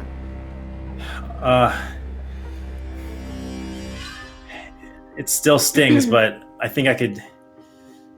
Only one way to find out, I guess. I think I could still use my powers, if that's what you're asking. Yeah, call me crazy, but those hits hurt a lot. And if you can direct them at everyone else but us, I think I want you out there with us. That's actually a great idea. I think we should definitely listen to Mara right now. Oh, wow. I think it's about time. I think so. Mara, clear It's about condition. They're finally listening. Sorry, I'm gonna cry really quick. That's fine, take your time. It's only the end of the world outside. You've got I give Mara a hug. Oh, Ooh, she doesn't hug. I just stand there as Daniel hugs me. I give him a tiny little pat. Mara, if you hug him back, you both can clear a condition. Another condition. oh. Give a very I get a hug, Mara? small hug, when someone's socially awkward and they don't really do hugs that well. Penguin hug. Just a little Yeah. quick flap. I All right, want I'll to throw count it. myself on top of this hug because it's just so precious of a moment, and I want to ruin it. Beautiful. Go ahead, clear a condition also. Fee, Yes. are you really not going to get in here on this? That looks like a lot of touching. I would. Can I join in on this? Get in here, Fee. Great. Everyone And clear I an come in for additional a big hug. Everyone clear an additional condition. And this moment of sort of a return to form for the group is broken as you feel the entirety of the building shift just a little bit as one of the main pillars of the dorm is taken out. You don't know if by friend or foe, but things outside are bad and getting worse. And you all do need to do something. Run, fight, or figure it out. All right, let's fight. Daniel, all of the bad guys are mountain lions. Us, we're the good guys. We're not mountain lions. We're friends. Right. Wait, you guys saw the ones coming in the rift, right? Yeah, we saw 4, but What who do knows they? now? 4. What do they look like? I mean, we have powers. We can just take them out. Oh, actually, wait. I forgot to tell you guys. Oh my goodness, I'm so glad I remembered. They have this thing. It's like a big burst of white light. And if they shoot it at you, your powers disappear. Like, they vanish entirely. I don't know too much about it, but if they're charging something up, we have to get out of Dodge so quickly. I'm gonna do my best to protect us from whatever they're gonna shoot. You can't, Mara. If it touches you or anything that you have up, it'll wipe your powers. And it's not like a leash. Even if I throw up a barrier?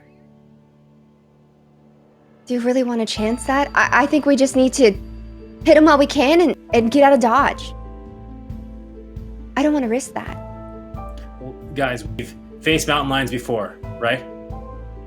Can any But of not them? guns. Not guns? Well, But we have powers. we have powers, and We have powers until they take them away. Yeah. Just say, They're not going All to. we have to do is slip up once. let's get out there and fight, but just know that that's coming our way. That means we have to attack that part first. That whatever that white light is. Yeah, it was like a giant like gun type thing. Where did you see them? will- What part of Hold up. campus? Let me jump in. Charlie and Fee, please roll assess the situation or just roll plus superior to recall some better intel about what those guns were like. I rolled a 10. Nice.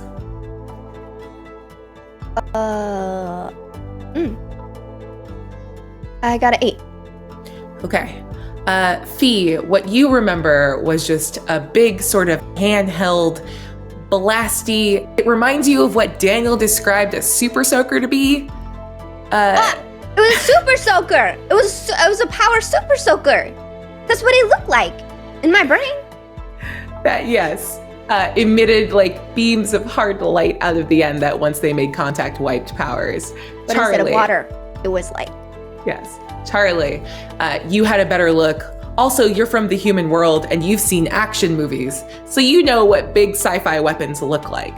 And you also got to see a little more closely just how they worked. You saw that if they changed the barrel, it would switch from that light weapon to a ballistic weapon. So they have bullets too. It's both. And they're covered in body armor. It's not going to be that easy. The guns, it's not just about taking powers. They have bullets too, and very strong armor. Great, so I'm gonna go back to my original plan of just trying to keep stuff off us that they're shooting at us. And hey, if they shoot me with the light, I've already broken through one leash. What's another, you know? That's true. I don't think it's like that.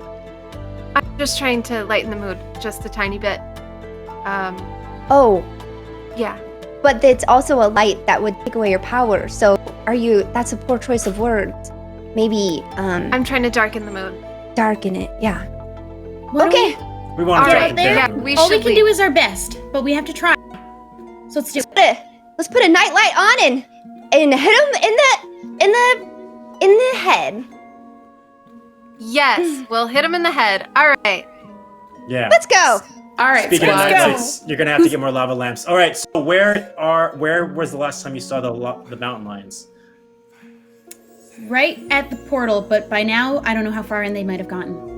Does someone want to look out of a window for me? Oh, When? What a fantastic idea.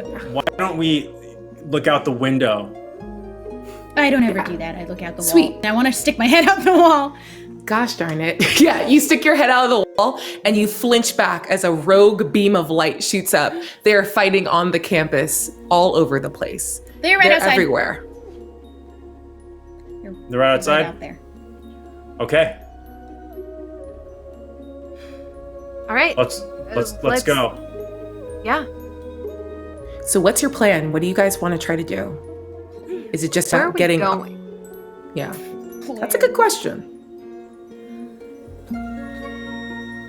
Maybe we can team up with some other elementals. Take some of these guys down. We should try and get as many of those guns out of commission as we can. Save as many powers as we can. We should. Yeah. Well, you said they're coming in through the rift, right? Yeah. Should we try to get to the rift to stop them coming in? Well, they are already here, but I guess if we stop them at the source.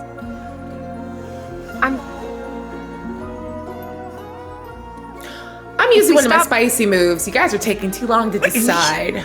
I So- think the first thing we have to do, no matter what, No, is hold on, put- Daniel. It's my turn to talk.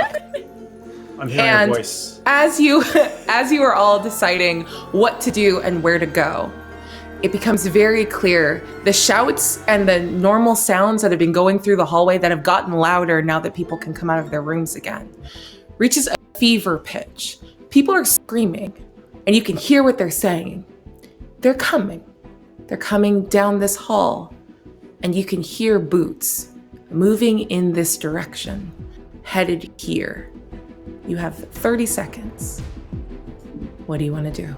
Oh, they're right outside the door. They're coming down the hall. Can I assess the situation? Please do. I rolled. And. No. While you do that, oh, perfect. Okay, never mind. Go ahead and ask a question. Daniel, while you're doing this, I would also like you to roll plus superior for me. Well, I'm doing that, or Charlie? Just roll that for me right now, Just and then hold on process. to it, and I'll come back to you. All right, Charlie, what do you want to ask? I would like to know just how many are right outside the other side of this wall. They're coming down the hall, right? They're coming down the hall. 30 seconds, they should be pretty close on the other side of this wall we're in. Yeah. You know what? I'm gonna say that you can like phase out and peek without like being in the way of anything, and you can see that there are 6 soldiers headed down the hallway. They're in lines of 2, and they are just mowing down students with that white light as they go. You see Red, your roommate, Fee, and Daniel, as he tries to throw up a massive wall of fire, and it goes out in his hands as it is overtaken by white light. And he kind of looks, then throws his hands up, and the guards the soldiers gesture with their gun for him to go back into his room. And he does. There's nothing else to be done.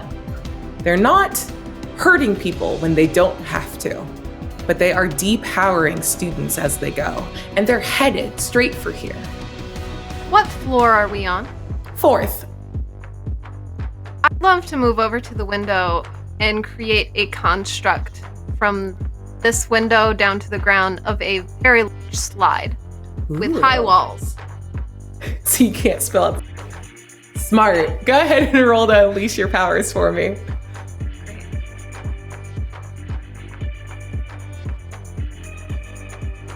Uh, 6 plus 2 equals 8. Okay. Either you can mark a condition for this to go exactly how you want it to, or I can tell you how the effect is it's temporary or unstable. Okay. I'm gonna mark afraid. All right. Yeah, so you push through your fear, your mounting anxiety as you hear like the discharge of this light weapon, this thing that can take away powers, the thing that makes you special, Mara, the thing that makes you not human, not even unleashed, a mage, a thing that threatens the firmament of who you are approaching. And the fear hits you, but you push through and you create a magnificent, bright green slide from this window down into a group of hedges away from the sundry soldiers moving across the quad. Guys, quick. Out the window. Ooh, slide. And I want to run and jump down the slide. You're gonna have to break the window first, but I'm not gonna say that that's hard. Daniel, what did you get on your roll? I got a 5. Oh. Never mind. You don't think anything of the fact that soldiers are coming just in this direction, that you don't hear it above or below.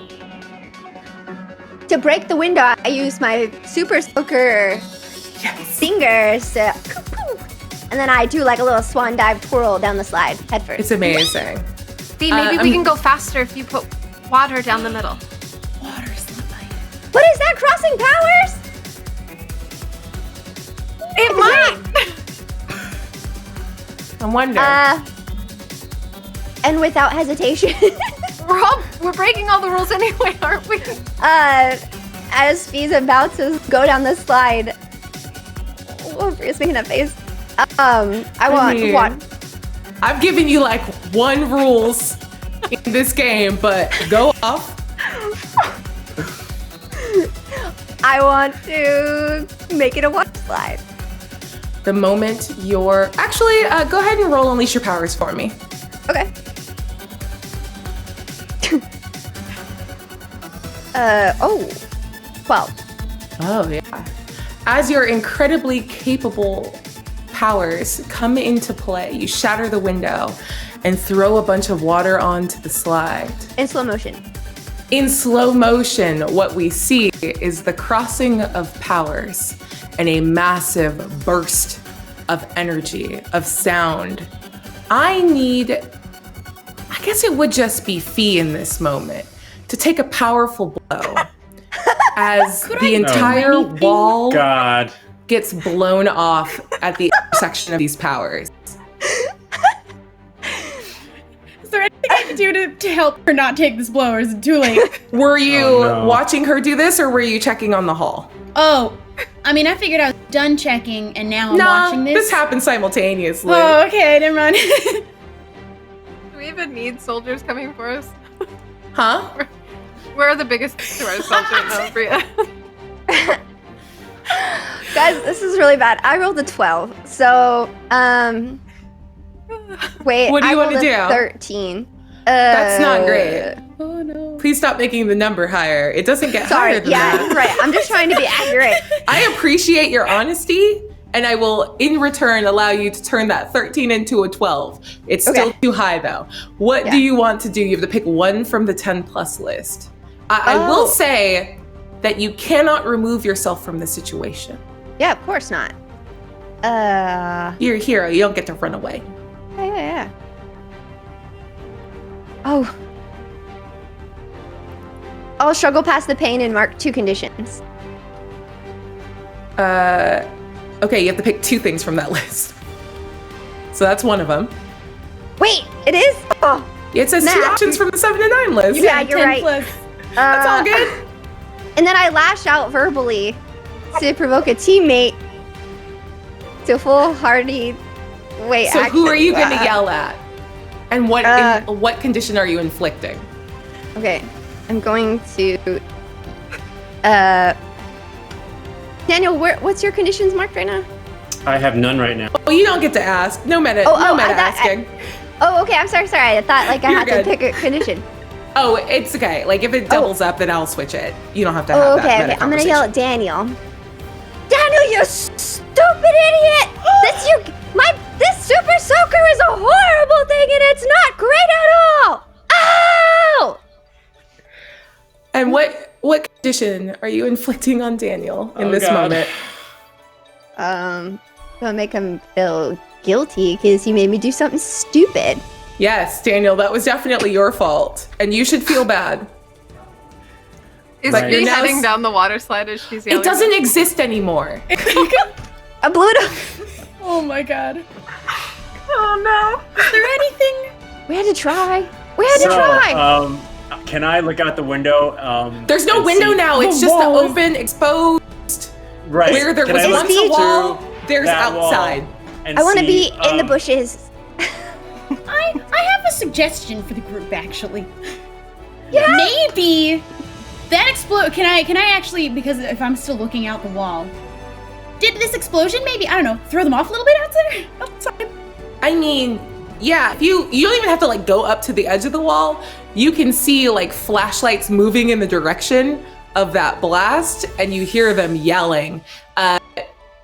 It is important to note, Charlie, that you don't see them firing at you from the ground, as if there is a limit to the distance that they could try to fire that light weapon at you.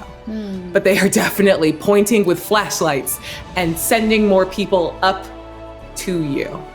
Okay, yeah, they're definitely coming. They definitely. You guys are 40 feet or so I in think the air. We shouldn't. I think right here we're being funneled in, so we should go out and get the guys that are on the ground right now, especially since I can control Earth and that's mostly outside. Or what if we went up? But I'm on the ground. Wait, what? Wait, did you Wait, jump out? where did I go? I jumped out the window. What happened to me? Wait, you jumped Don't out say the you window? I thought you stayed in the room and you squirted water. That's it. And then it Did blew you up. choose to jump out of the window? Because that's a four-story drop. Yeah. You're right. I didn't do that. Okay. I'm of not course. gonna. I mean, we could resolve it if you say No, you jumped. that's what. That's Look. what. I don't know. I don't I know how know. you live. I know that was probably not my best idea, but I think it just turned into my best idea. What if we do that, but at the guards? I love it. Actually, at let's us. do that. Yes. Mara, you shoot some green constructs that you can throw at them, and then V, you water gun, you super soaker those green constructs as soon as they land on the guards. Are you okay? I'm fine. It's either that or we have to go out there and fight them anyway, or we jump Yeah. out 4 stories. I like that. No, I like that at first plan. Those you created like power crossing grenades. Let's do that. All right. I just hope that elders are not watching right now. Okay. They got bigger things to worry about. Door bursts You're good. open as 6 troops I would like to move in and aim their light weapons Immediately. at you. hurl these green balls at all of them. Just like these little green balls of energy. And with Okay. laser like. Please unleash your. Well, are you just trying to put them in the right area? Yes. Or are you trying to like land a little hit on it too? I'm trying to put them in the right area so that when they get hit with these powers, they'll Perfect. explode with energy. Yeah. All right. I just wasn't sure if you were like, if I also do a smack, like I'm aiming for that too, and that's just a difference in the roll. So You go said ahead and roll. unleash. Yeah, roll unleash your powers for me. Perfect. That is gonna be a 10. You put them exactly where you want them. Mara, where do you want them? There's I 6 want soldiers in them- this room. I want them hovering in between the heads of all the soldiers. Like right next to all of them in their little huddle. And then I want to look at Fee. Do you feel lucky? Yes, I'm a lucky girl. I don't think you showed her that movie yet. That's okay. That's No. on you. You'll have time Clint in the Eastwood made it future. through the rift. That's good. I didn't know what to say to that, Mara. I'm sorry. I just cried. Just shoot your water. Shoot Super him! soaker. So Super you soaker. have an option here, Fee. If you roll for burn, it will take too much time and they will be able to get a hit off. So if you just generally unleash your powers, you can probably like I'm gonna do catch all of them simultaneously. Yeah. Okay. And I rolled an 11. Beautiful. So would you like to describe what that looks like? I'll describe what the intersection of those are. Okay. Yeah. My eyes glow with pink, and I laser focus on those 5.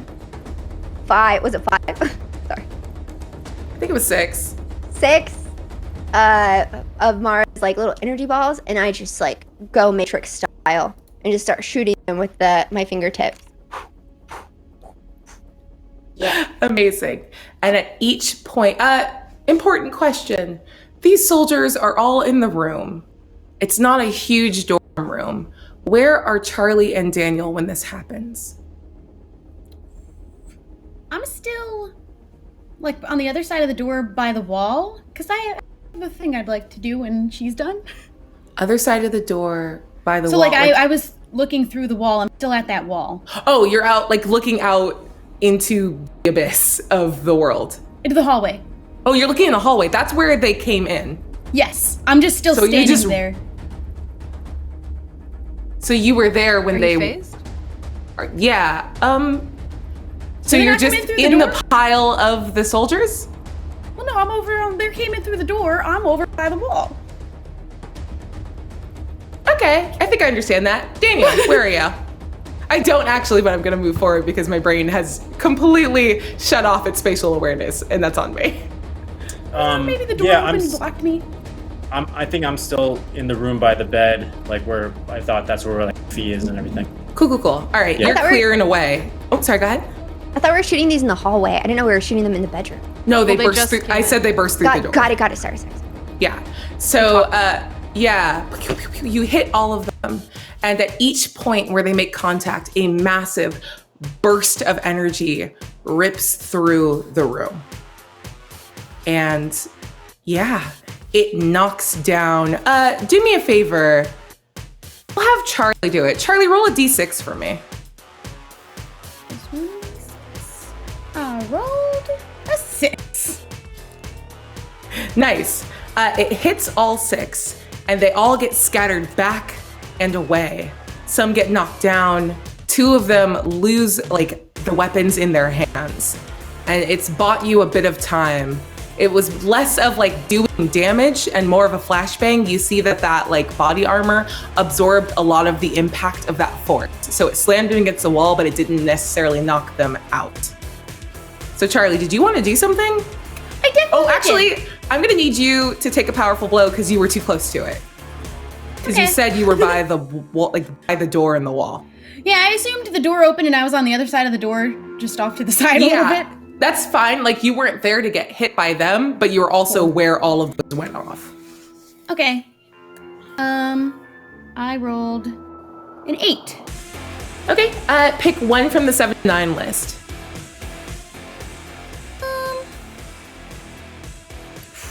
I'm gonna struggle past pain and mark 2 conditions. Nice.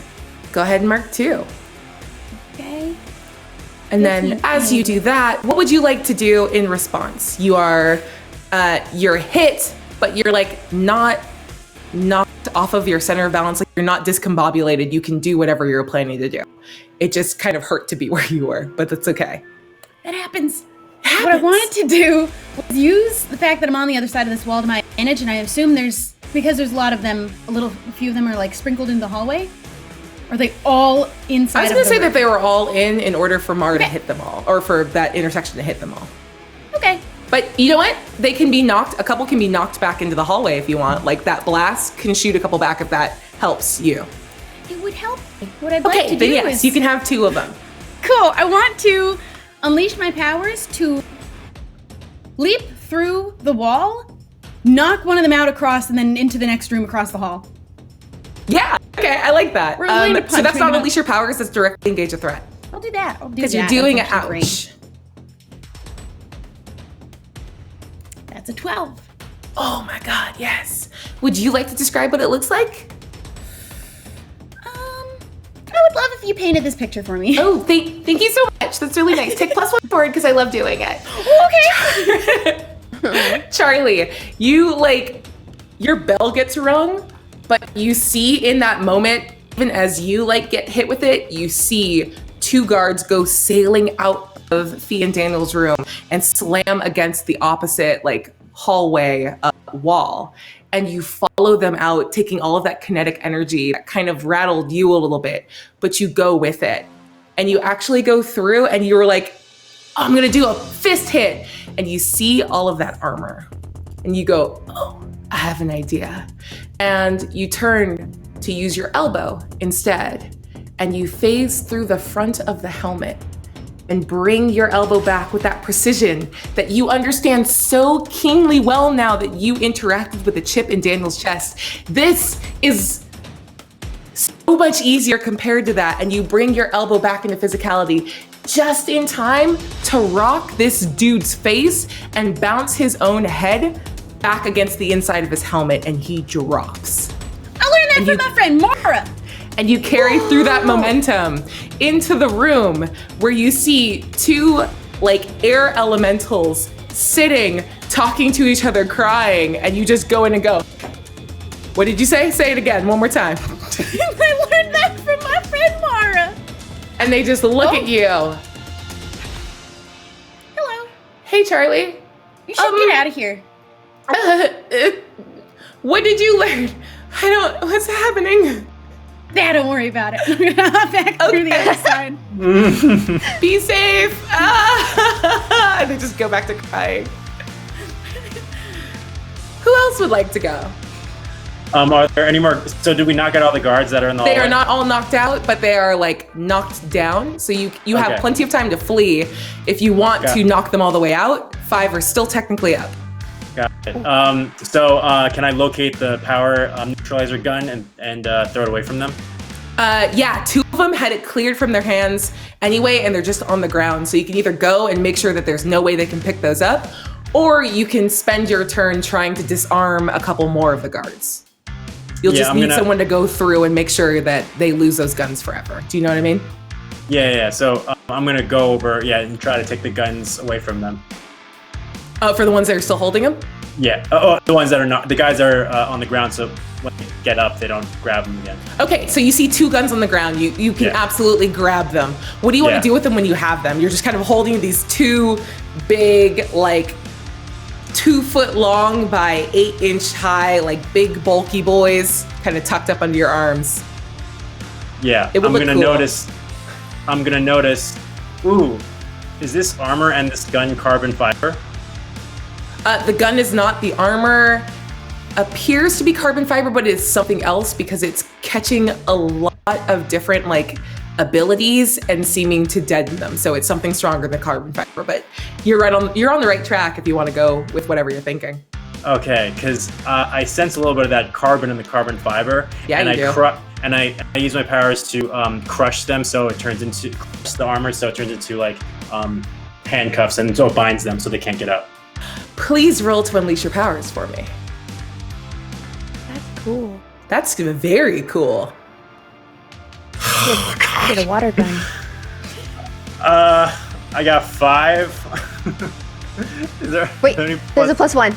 There's a +3 if you want to use Okay. it. Or 3. +3. Let's do +3. All right. So with an 8, you can either mark a condition for this to work exactly how you want it to, or I'm going to tell you how it didn't quite work. I'll mark a condition, baby. Yeah, what condition you marking, son? I'm marking insecure.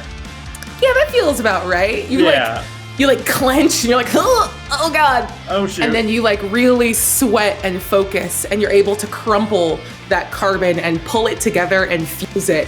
And both of those guards now have like their hands stuck together. And while I'm doing that, there's a surge that rushes through me, and I accidentally like break one of the guards' hands because I crushed it too strong. And whoops, I didn't mean to do that. Do you admit that it happened out loud? You hear one of the guards scream. I'm not going to describe it gorily, but he's just like, and just kind of like holds one hand with his other hand. I don't admit it out loud. Yeah, okay. Cool. And he just looks up at you. Shake it off. And in that moment, he makes eye contact with you as you like look at him and think better of apologizing. And he goes, Daniel Cho, are you safe? We're here to escort you out. Ow, what did you do?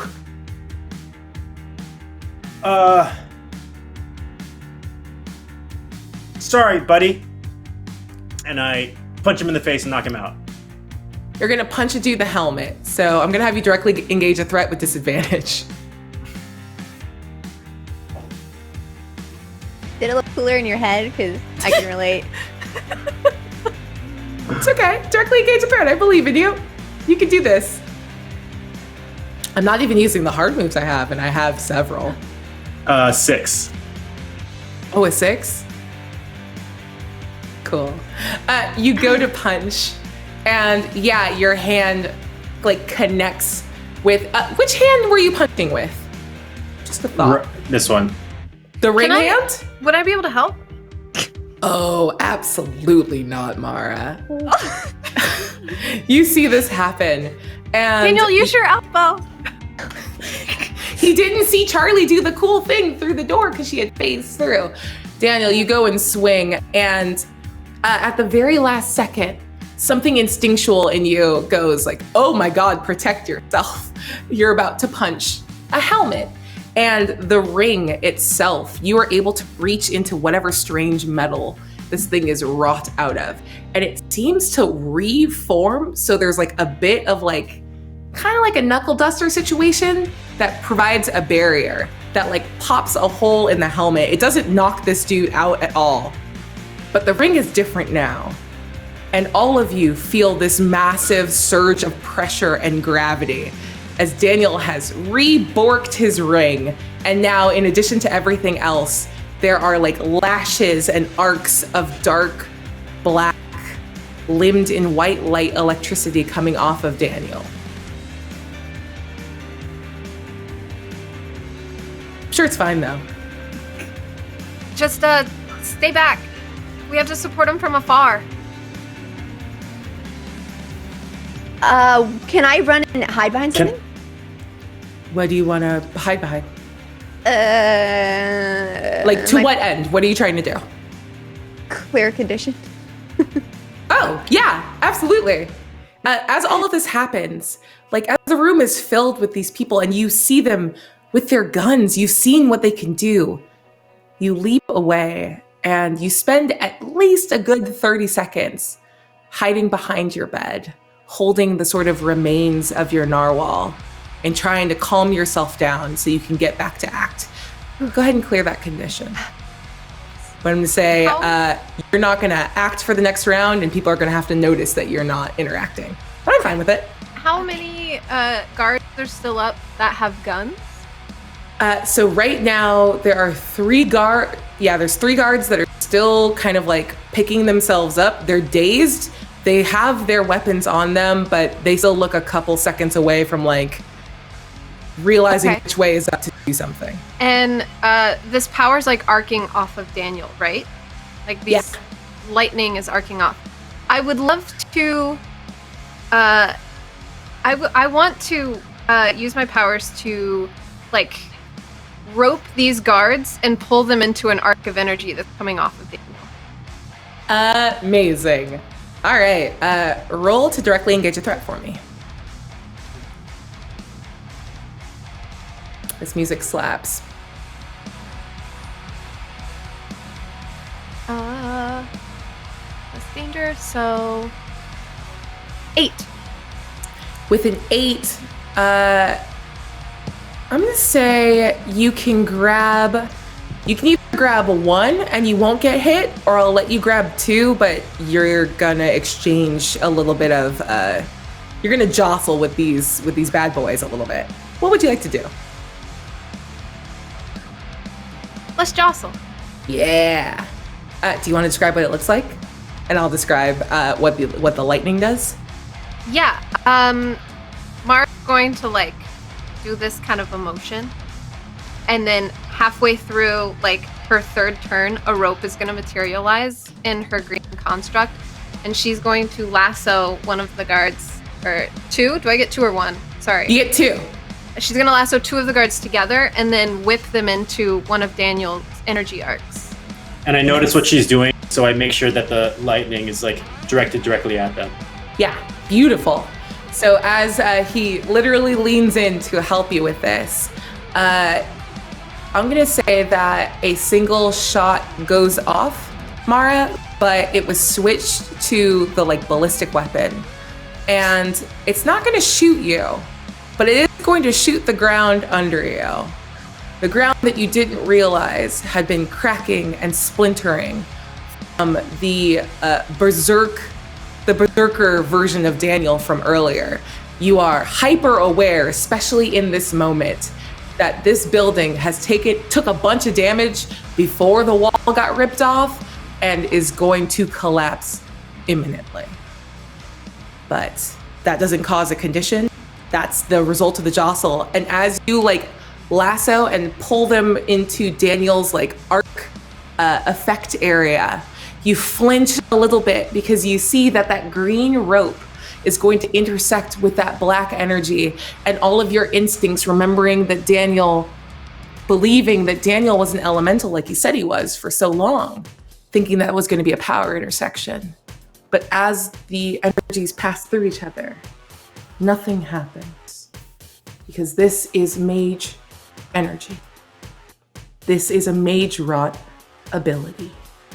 And even though your mind now swirls with 100 new questions about exactly what that means and where to go from here, both of them get jolted by Daniel's latent energy and are knocked to the ground unconscious. So 1 guy left? Nice. Yeah, there's 1 guy left, but you can also like get out. You can keep fighting here, but there's a lot of people and more coming. Yeah, I think we should. That's sort of the passive assess the situation. I think we should get out of the hole that Fee so awesomely made, and head towards the source of the guards. Yeah. Okay. So how do you guys want to get out of the window? The 3 of you are kind of standing, staring out at it. If we jump out, I can... Not window, wall. If we jump out, I can make sure the earth we land on is soft enough so that we're not going to go splat. It's 40 feet down. It's going to hurt a little bit. Can I crawl? Can I do a move yet? Not yet. Oh. Can I? It's only been a couple seconds. Okay, go. If we all me, I can have us jump down and we'll go straight through the ground and pop right back out. That's true. Have you ever tried that before with 3 other people? No. It was first How time. many for have you everything. tried it? Oh, Only did it with 1 person before. But I don't want my first times to be 40-foot drops.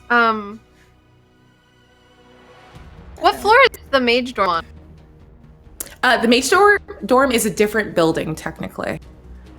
What floor would Mara's room be on? Second floor. Do you guys want to meet up in between our dorms? I can get out of here pretty easily. So we're splitting up?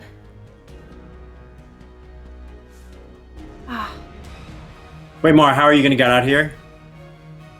I can just astral project to my sanctuary and then run out and find you guys, but that is splitting up, and that's probably not the best thing to do right now. As a GM, I'll say that splitting the party is probably a bad idea.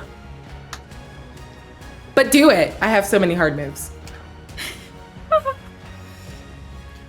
Or we could take, okay, if we're afraid of jumping down, we're afraid of jumping down because we don't think Charlie could phase us. I mean, let's be fair, Charlie, your physics are still such that, like, momentum is conserved. So you can't free fall from great heights. Could I make another slide? Yeah, just don't put water on it, probably. I'm gonna make another slide. I'm not gonna make you roll for it because you did it before. Fee, whatever you do. You don't see Fee right now. Oh, shoot.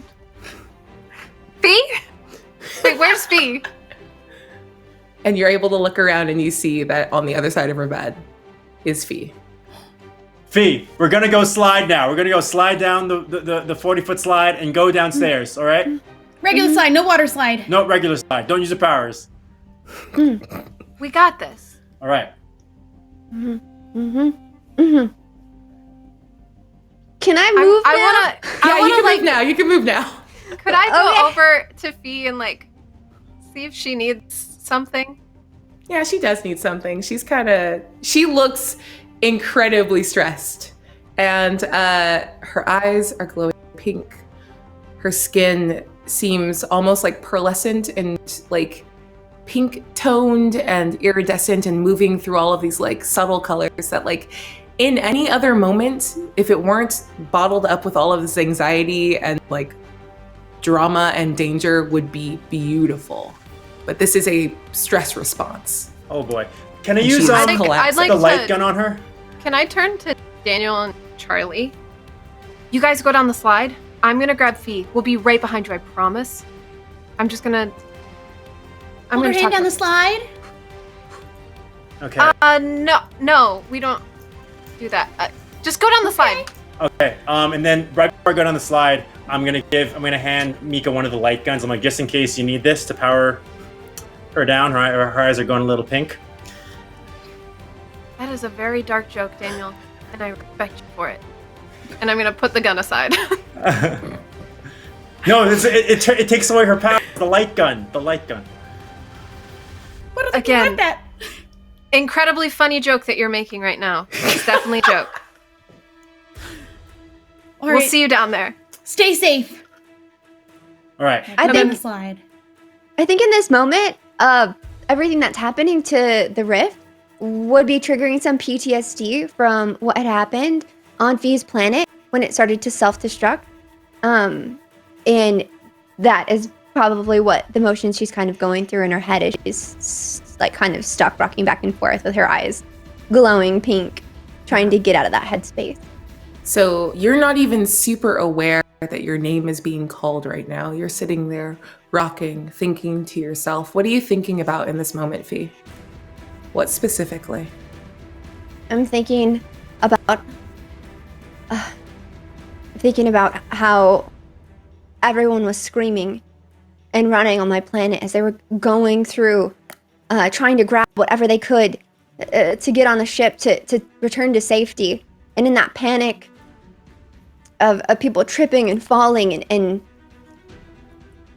just being so scared, I remember seeing my mom and being so far away from her, but yet still so close, not knowing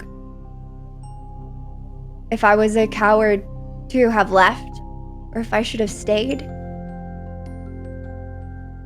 And I'm going back and forth between those motions in my head.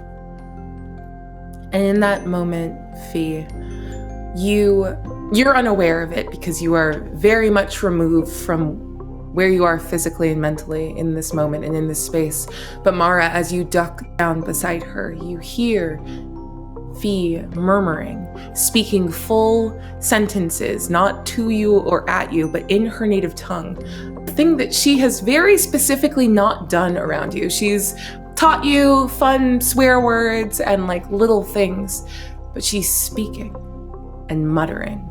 And even if you don't understand what she's saying, tone carries through regardless of language. She's scared, she's worried, she's reaching out for someone. And in that moment, Mara, you are able to make a connection. What do you do? I want to like gently sit down next to her, and then all of her lava lamps got destroyed, and she collects so many of those because they remind her of her home. So I'm going to make a construct of a almost like a self-contained aquarium with these little jellyfish in it, and maybe some lava lamp bubbles in it as well. And I want to hold it in front of her face where I see her eyes looking. Nice. You don't have to roll to do that, but if you would like to add anything extra to it, I'll have you roll to unleash your powers with advantage.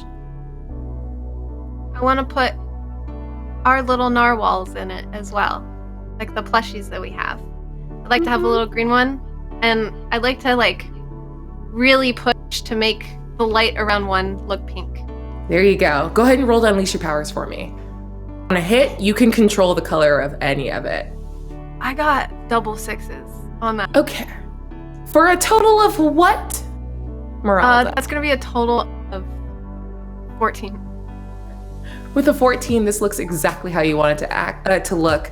You feel a surge, a cramping of pain in your leash and a headache attendant to it, and you push them down and away and put all of your focus and all of your energy in creating this little world for you and Fee to share. And it's not just green, it's whatever colors you want it to be. And Fee, as you are staring, locked in a memory that you can't control but still feel every moment of, you see a little green narwhal drifting in the waters outside of the bubble on this Rost Wraith. And you see a little pink narwhal swim up to it. And you are ever so gently, ever so slowly pulled from your terror into this moment filled with green and pink light between you and Mara. Oh. Wow.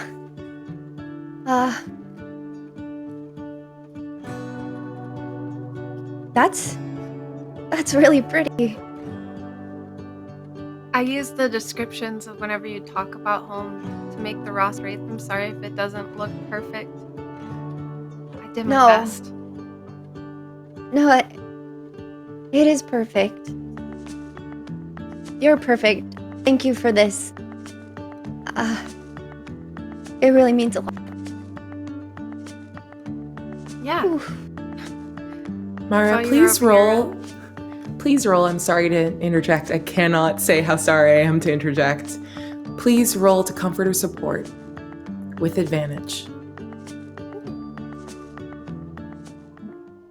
And that's with Mundane. I got a 7. Just barely. There's a +3. Yeah, I want to use that. I have a 10. With the 10, I want both of you to clear all of your conditions and continue the scene.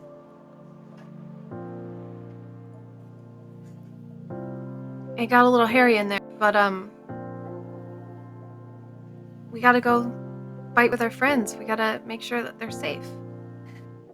I imagine Harry means something else, so I'm not going to question you on it. But I went to a really dark place, and what you did brought me out of it. Thank you. Oh, you made a slide again? Yes, no water at all. Okay? Yeah. And I know a lot about dark places, so maybe we can talk about that later. If you want. Yeah. Yeah, I would like that. Let's go save our friends. I think that's a good idea. Yeah. And before you make a joke, yes, I said friends, plural. Oh! Yes. I know someone's gonna bring it up.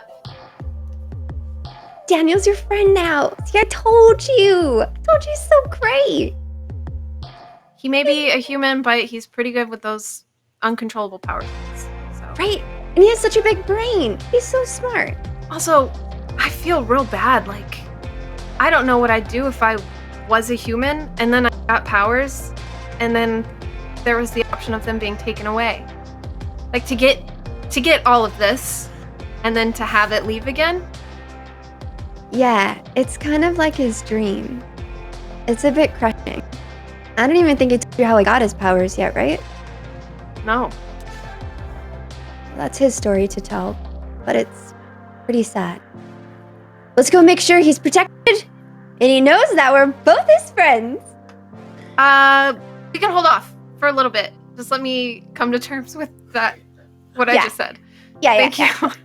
Okay. And as you guys get up and move towards the slide, looking out on the chaos everywhere and seeing Charlie and Daniel down at the bottom looking up towards you, I'm going to use my next hard move. And the slide shatters as Daniel, your warped ring, causes powers to shift, and not only arcing dark electricity, but Earth itself rends and splits between the dorm and where you stand. The construct falls and you are pushed 50 feet back into the center of the quad. Charlie and Daniel. In the midst of the fighting, you see teachers throwing up barriers, getting knocked down, knocked out, and the ones that they can't remove powers from, the ones that are too powerful for, well, they have a solution for those too. Of a firefight, I need both of you to roll to assess the situation.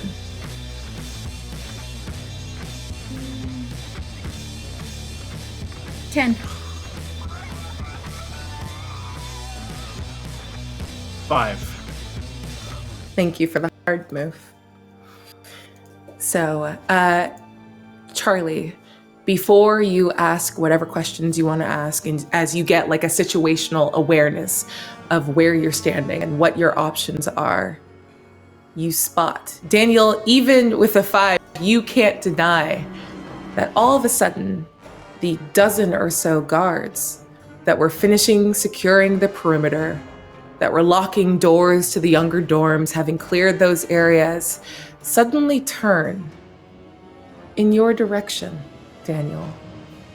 And even though these masks don't have any sort of eye hole, no sign of humanity other than the rough, dark shape of them, they're all turned and trained on you.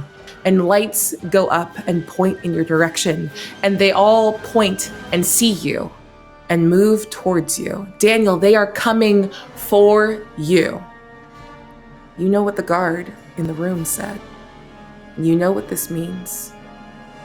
And whether the ring or the chip or something else, they are always going to know where you are, Daniel. And they will not stop coming for you. Okay. So what do you want to do? First, I unleash my powers to make a. Well, hold on. Before all of that happens, Yeah. I just want to give. We can get some lay of the land and a little more intel off of Charlie's roll. Yeah. So with a 10, what would you like to know? Which way is the best way out of here? Least amount of guards.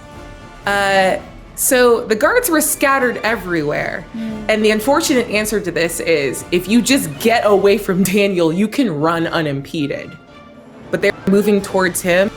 And your best bet is just to get across the quad as fast as possible and just try to outrun them.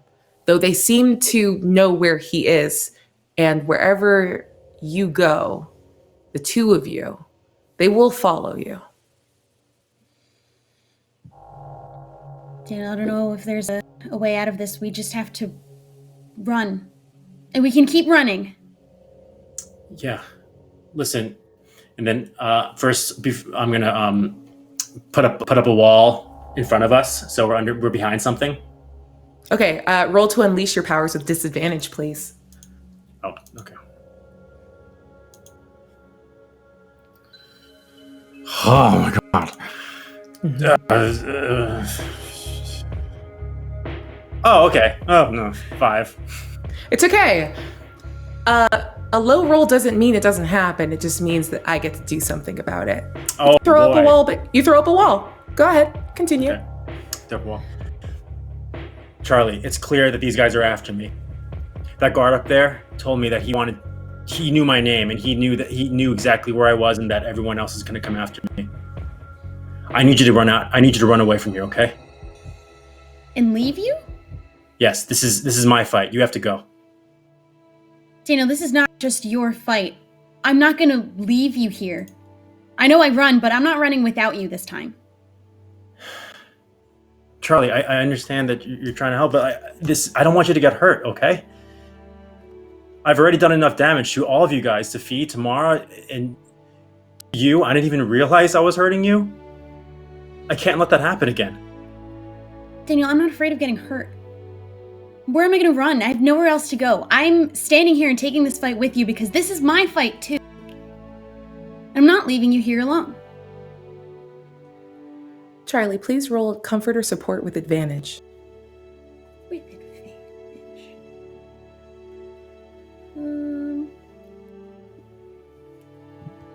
9. Yeah. With a 9, go ahead and clear a condition, Daniel. Insecure. Continue. You hear the footsteps getting closer. If you're sure, there's only one thing I have to say to you. Okay, I'm sure. Nice outfit. Roll it. You know what? You don't even have to roll for it. Clear condition. That's just an auto success. Thank you. Because it is a nice outfit. You don't have to be convinced of it. You know it's true, but it's nice that he saw it. You know, I'm sad that I was bummed when we were working on it, but I was so excited for you guys to see it. No, I love it. It's like a Lord of the Rings vibe. Are you like an elf? Are you kind of like Link? What's going on? But you have magic permeation powers. Speaking of, I use my powers to hit the ground to try to figure out how many guards are in front of or behind the wall that they're facing. Can I do that? This sounds like a very specific move that requires you to roll for burn. Okay. Oh, right. I'm gonna roll for burn. And while you do it, just to fill the time a little bit, yes. I'm gonna use the hard move that you gave me so kindly. Daniel, can you give me just one of your favorite teachers? Just what class? What class do you like a whole bunch? Hey, Dr. Abrams from the Earth. Oh, this was your chance to say anyone but Dr. Abrams. But you didn't. No. And I appreciate that. And I appreciate you. As you get ready to slam into the ground in order to expand your awareness. No. You look up just in time to see a beam of light catch Dr. Abrams. And he kind of staggers back and laughs. Daniel, you remember in your talks with Dr. Abrams, his power is pretty subtle. So if he was fighting, he probably wasn't using it. And he pulls out a small piece of tech and lobs it at one of the soldiers. It's a massive flashbang that sends them scattering as bits of shrapnel go. And then another guard walks up, and you see him twist the barrel, knowing that it's not going to be enough to use the light on him. And you look down just in time as you hear the sound of a gunshot. What'd you roll on your burn? I rolled 12. Okay, go ahead and hold 3. So you're gonna burn 1 to have some environmental awareness, yes? Yeah. What does it look like as you use your power? And I'll describe what you see. I hit the ground to assess basically how many guards are around the area. As you slam into the ground, you But feel now I hit it too hard because I just saw Dr. Abrams get shot. Yeah. As you hit the ground, that first wave sends you so much information as you feel the feet of dozens of people across this quad. And in that moment of awareness, you can feel the difference between the heavy armor of the soldiers and the smaller footprints of the people that are standing in defense of the students, of the normal people just trying to live their lives in Riftside. There are 20 soldiers in the area. Half of them are moving towards you.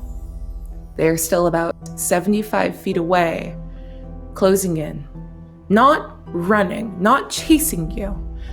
And all of that goes back to the fact that they think that this is just a recovery mission. They don't know where you lie in all of this. But that second pulse, the one that's full of all of the feeling you have for Dr. Abrams and your refusal to look up to see what his actual fate may be. It's better to not know in some ways. Sends out an EMP of energy that knocks all of those feet, all of them, off of it. You can feel and see with those eyes beyond seeing as all these bodies crash down to the ground. You've bought yourself time. You've also moved the firmament of Riftside just a little bit. Your abilities, are they yours? The abilities that were saddled into you are stronger than ever, but wilder than ever too. It knocks the wall down between them. Only you and Charlie remain on your feet. What do you want to do? So, okay. I have to focus. Charlie, remember Red Rover? Yeah. Oh, I've been practicing some of that Ghost Shark too. You want to go down underneath and grab these guards and pull them down into the ground? I can use my powers to also go into the earth because it's earth and grab them into the ground as well. All right. Kind of like a double Ghost Shark. Double Ghost Shark. Yeah. Let's do it. Okay. But before we go, I wanna grab him and pull him into a hug. Thanks. We don't know what's gonna happen when we go out there. You received the hug, Daniel, even if you're not all the way present for it, because your mind is still reeling, pushed to the side where Dr. Abrams is. But clear condition as you move forward. So what's your plan? Who's going first? I think we're both going to try to go at the same time. Okay. Would that be good with you, Charlie? That's good with me. On 3? Well, 1, 2. 2, 3. And as you sprint out, God, I want to see how this goes. But I also remember how many rolls you've all failed throughout this game today, and how many hard moves I have sitting on. So let's do something. I want each of you to roll a d6. Tell me the result. 3. 2. With a 5, you're able to put up a good fight for about 5 minutes. Your powers, you've synced up in so many ways. Your friendship is so strong and so you guys can act and interact without thinking. And even though you guys are working together, especially while Charlie is phased, you manage to time it in such a way that Daniel's abilities never intersect with Charlie's abilities. And though you're able to take down a good 6 or 7 guards, there's too many. They keep coming. And maybe if you had more time, Maybe if I gave you more time, this fight could go differently. But then, Daniel, you hear a clearing of a throat behind you as one of the guards holds up Dr. Abrams. Gunshot wound in his stomach, but still very much alive. His gun is trained to him. And he asks you, in a voice broken and modulated by the mask, stand down, unless you want one of your teachers to get hurt, more hurt. What do you want to do, kids? Wiping Then what off do we the... do? I don't... Do you think... Let me see if Dr. Abrams is still alive. Oh, he's still alive. Daniel, you see that he's standing there, like holding his stomach, but conscious, sweating, clearly in shock. Not dead, but not looking great. And the soldier, you hear like the powering up whine of his weapon as you take a step forward. He says, no, Daniel, I don't know what happened to you here, but I have orders. And I will do whatever it takes to follow through on them. Okay. So I'm gonna need that little unleashed to step away from you. No, wherever he goes, I'm going with him. I would like you to roll to provoke someone, Charlie.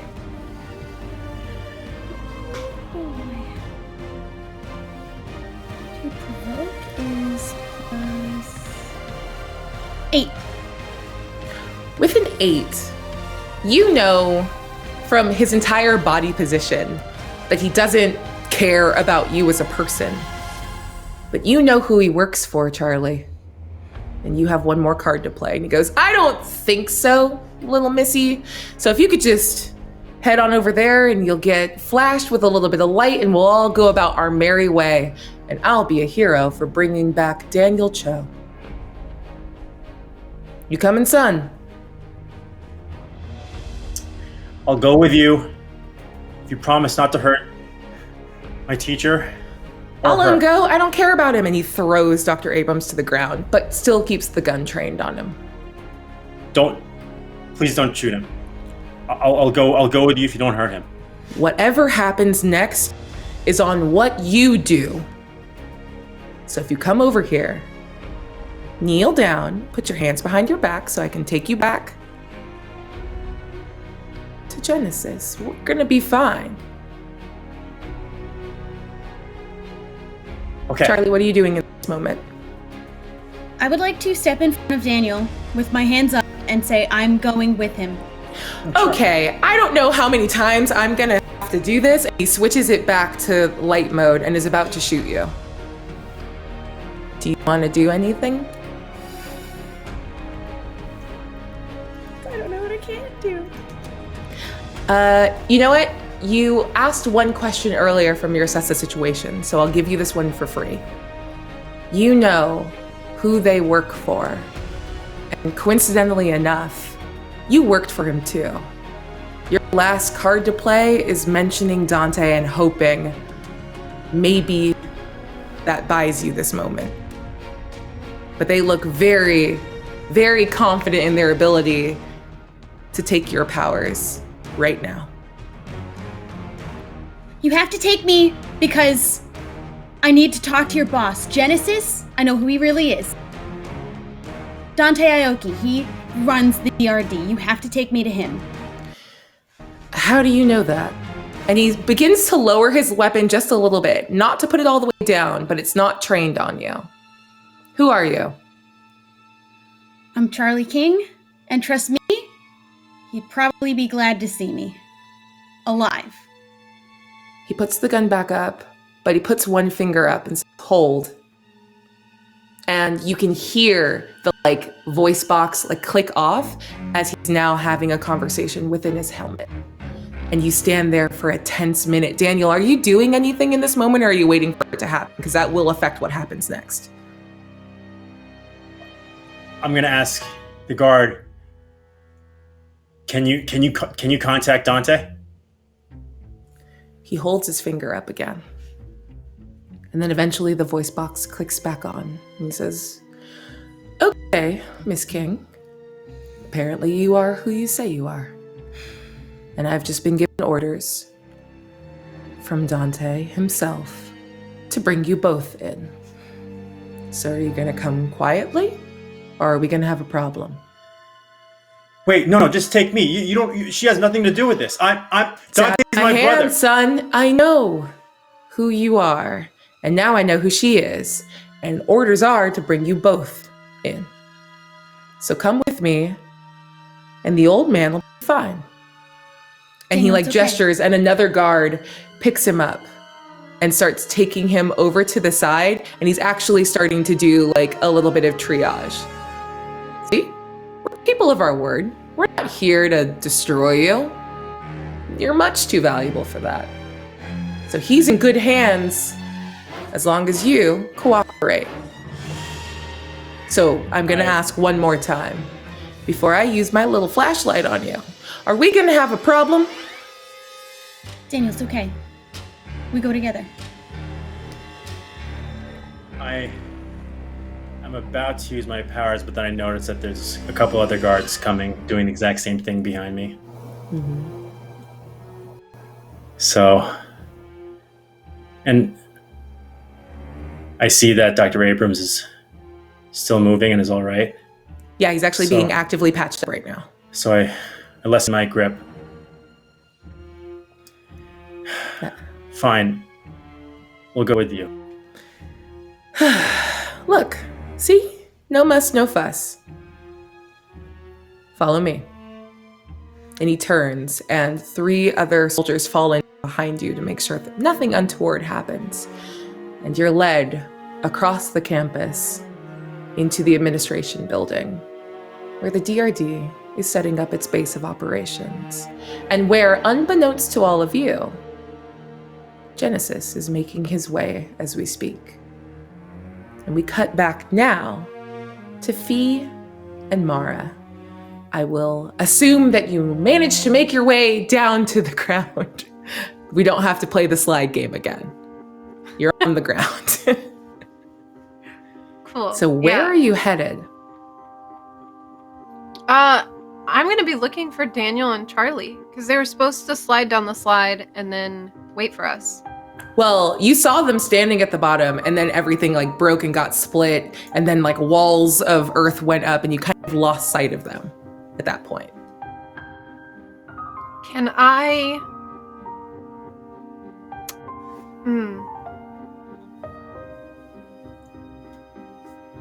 Can I look forward into the future a few seconds and like try to figure out some paths of like, if I go this way, will I find them? If I go this way, will I find them?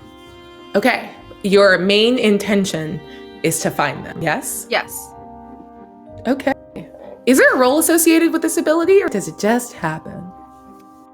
This is one of my doom signs. It I is. believe it happens. Okay, so why don't you roll for me, unleash your powers. This will happen no matter what. It just flavors how much intel I give you.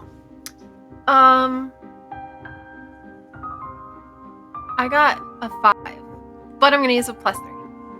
So I have an 8. You have so many of those. It's really very annoying. So with an 8, you jump forward into the future. And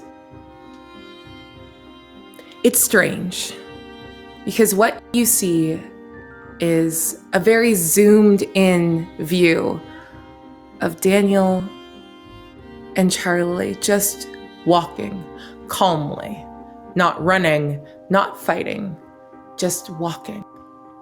And their faces, though concerned, look placid. They are safe, and they are moving across the quad.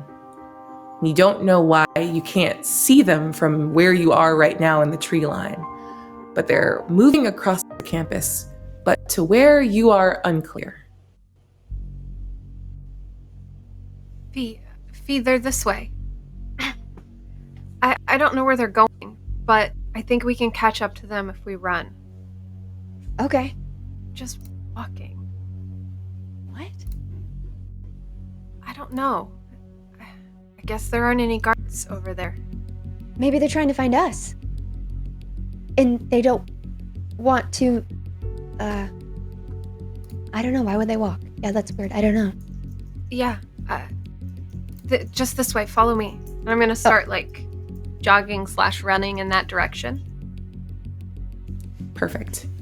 All right, both of you are going. Can you both roll?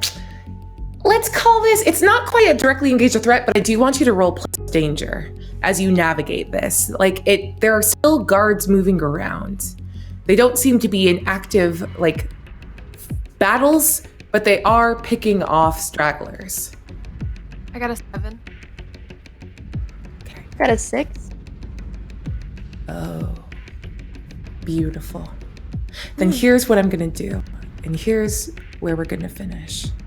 As you move through the darkness, Fee, you pull out the luminescent to give a little bit of light to help, to not try to use your powers so much, since there must be something to their ability to spot the use of abilities in order to trap and harm the Unleashed. And as you duck behind a building and fill this space with the warm blue light of the luminescent, it kind of blinds you to what's around you, and you keep moving forward. And by the time you reach the end of the tunnel, opened out past the campus, looking out over the sort of copses of trees and the greenery that leads up to the edge of Riftside, it's only then that you notice that Mara is no longer with you. Well, Mara? Mara! Mara, your visions are good, but you weren't able to see this coming. As you walked, a hand reached out for you, and you turn instinctively, ready to throw up a barrier or a light or defend yourself, defend Fee, fight your way back. And you see a face that you think, you hope you recognize. And it's just enough time as you feel yourself fused with magical energy and pulled with mage ability into a dark alcove and away. You're not able to speak. You are just spirited away and gone. And Fee, you are standing here, clutching your only friend from your home. And you are past the campus. You are out of Riftside Academy, and all of the soldiers headed there. You can hear now cars moving in, the scrape of claws as packs of those mountain lions come in to set up their patrols and posts. You're away from it, and you're safe, but you're alone.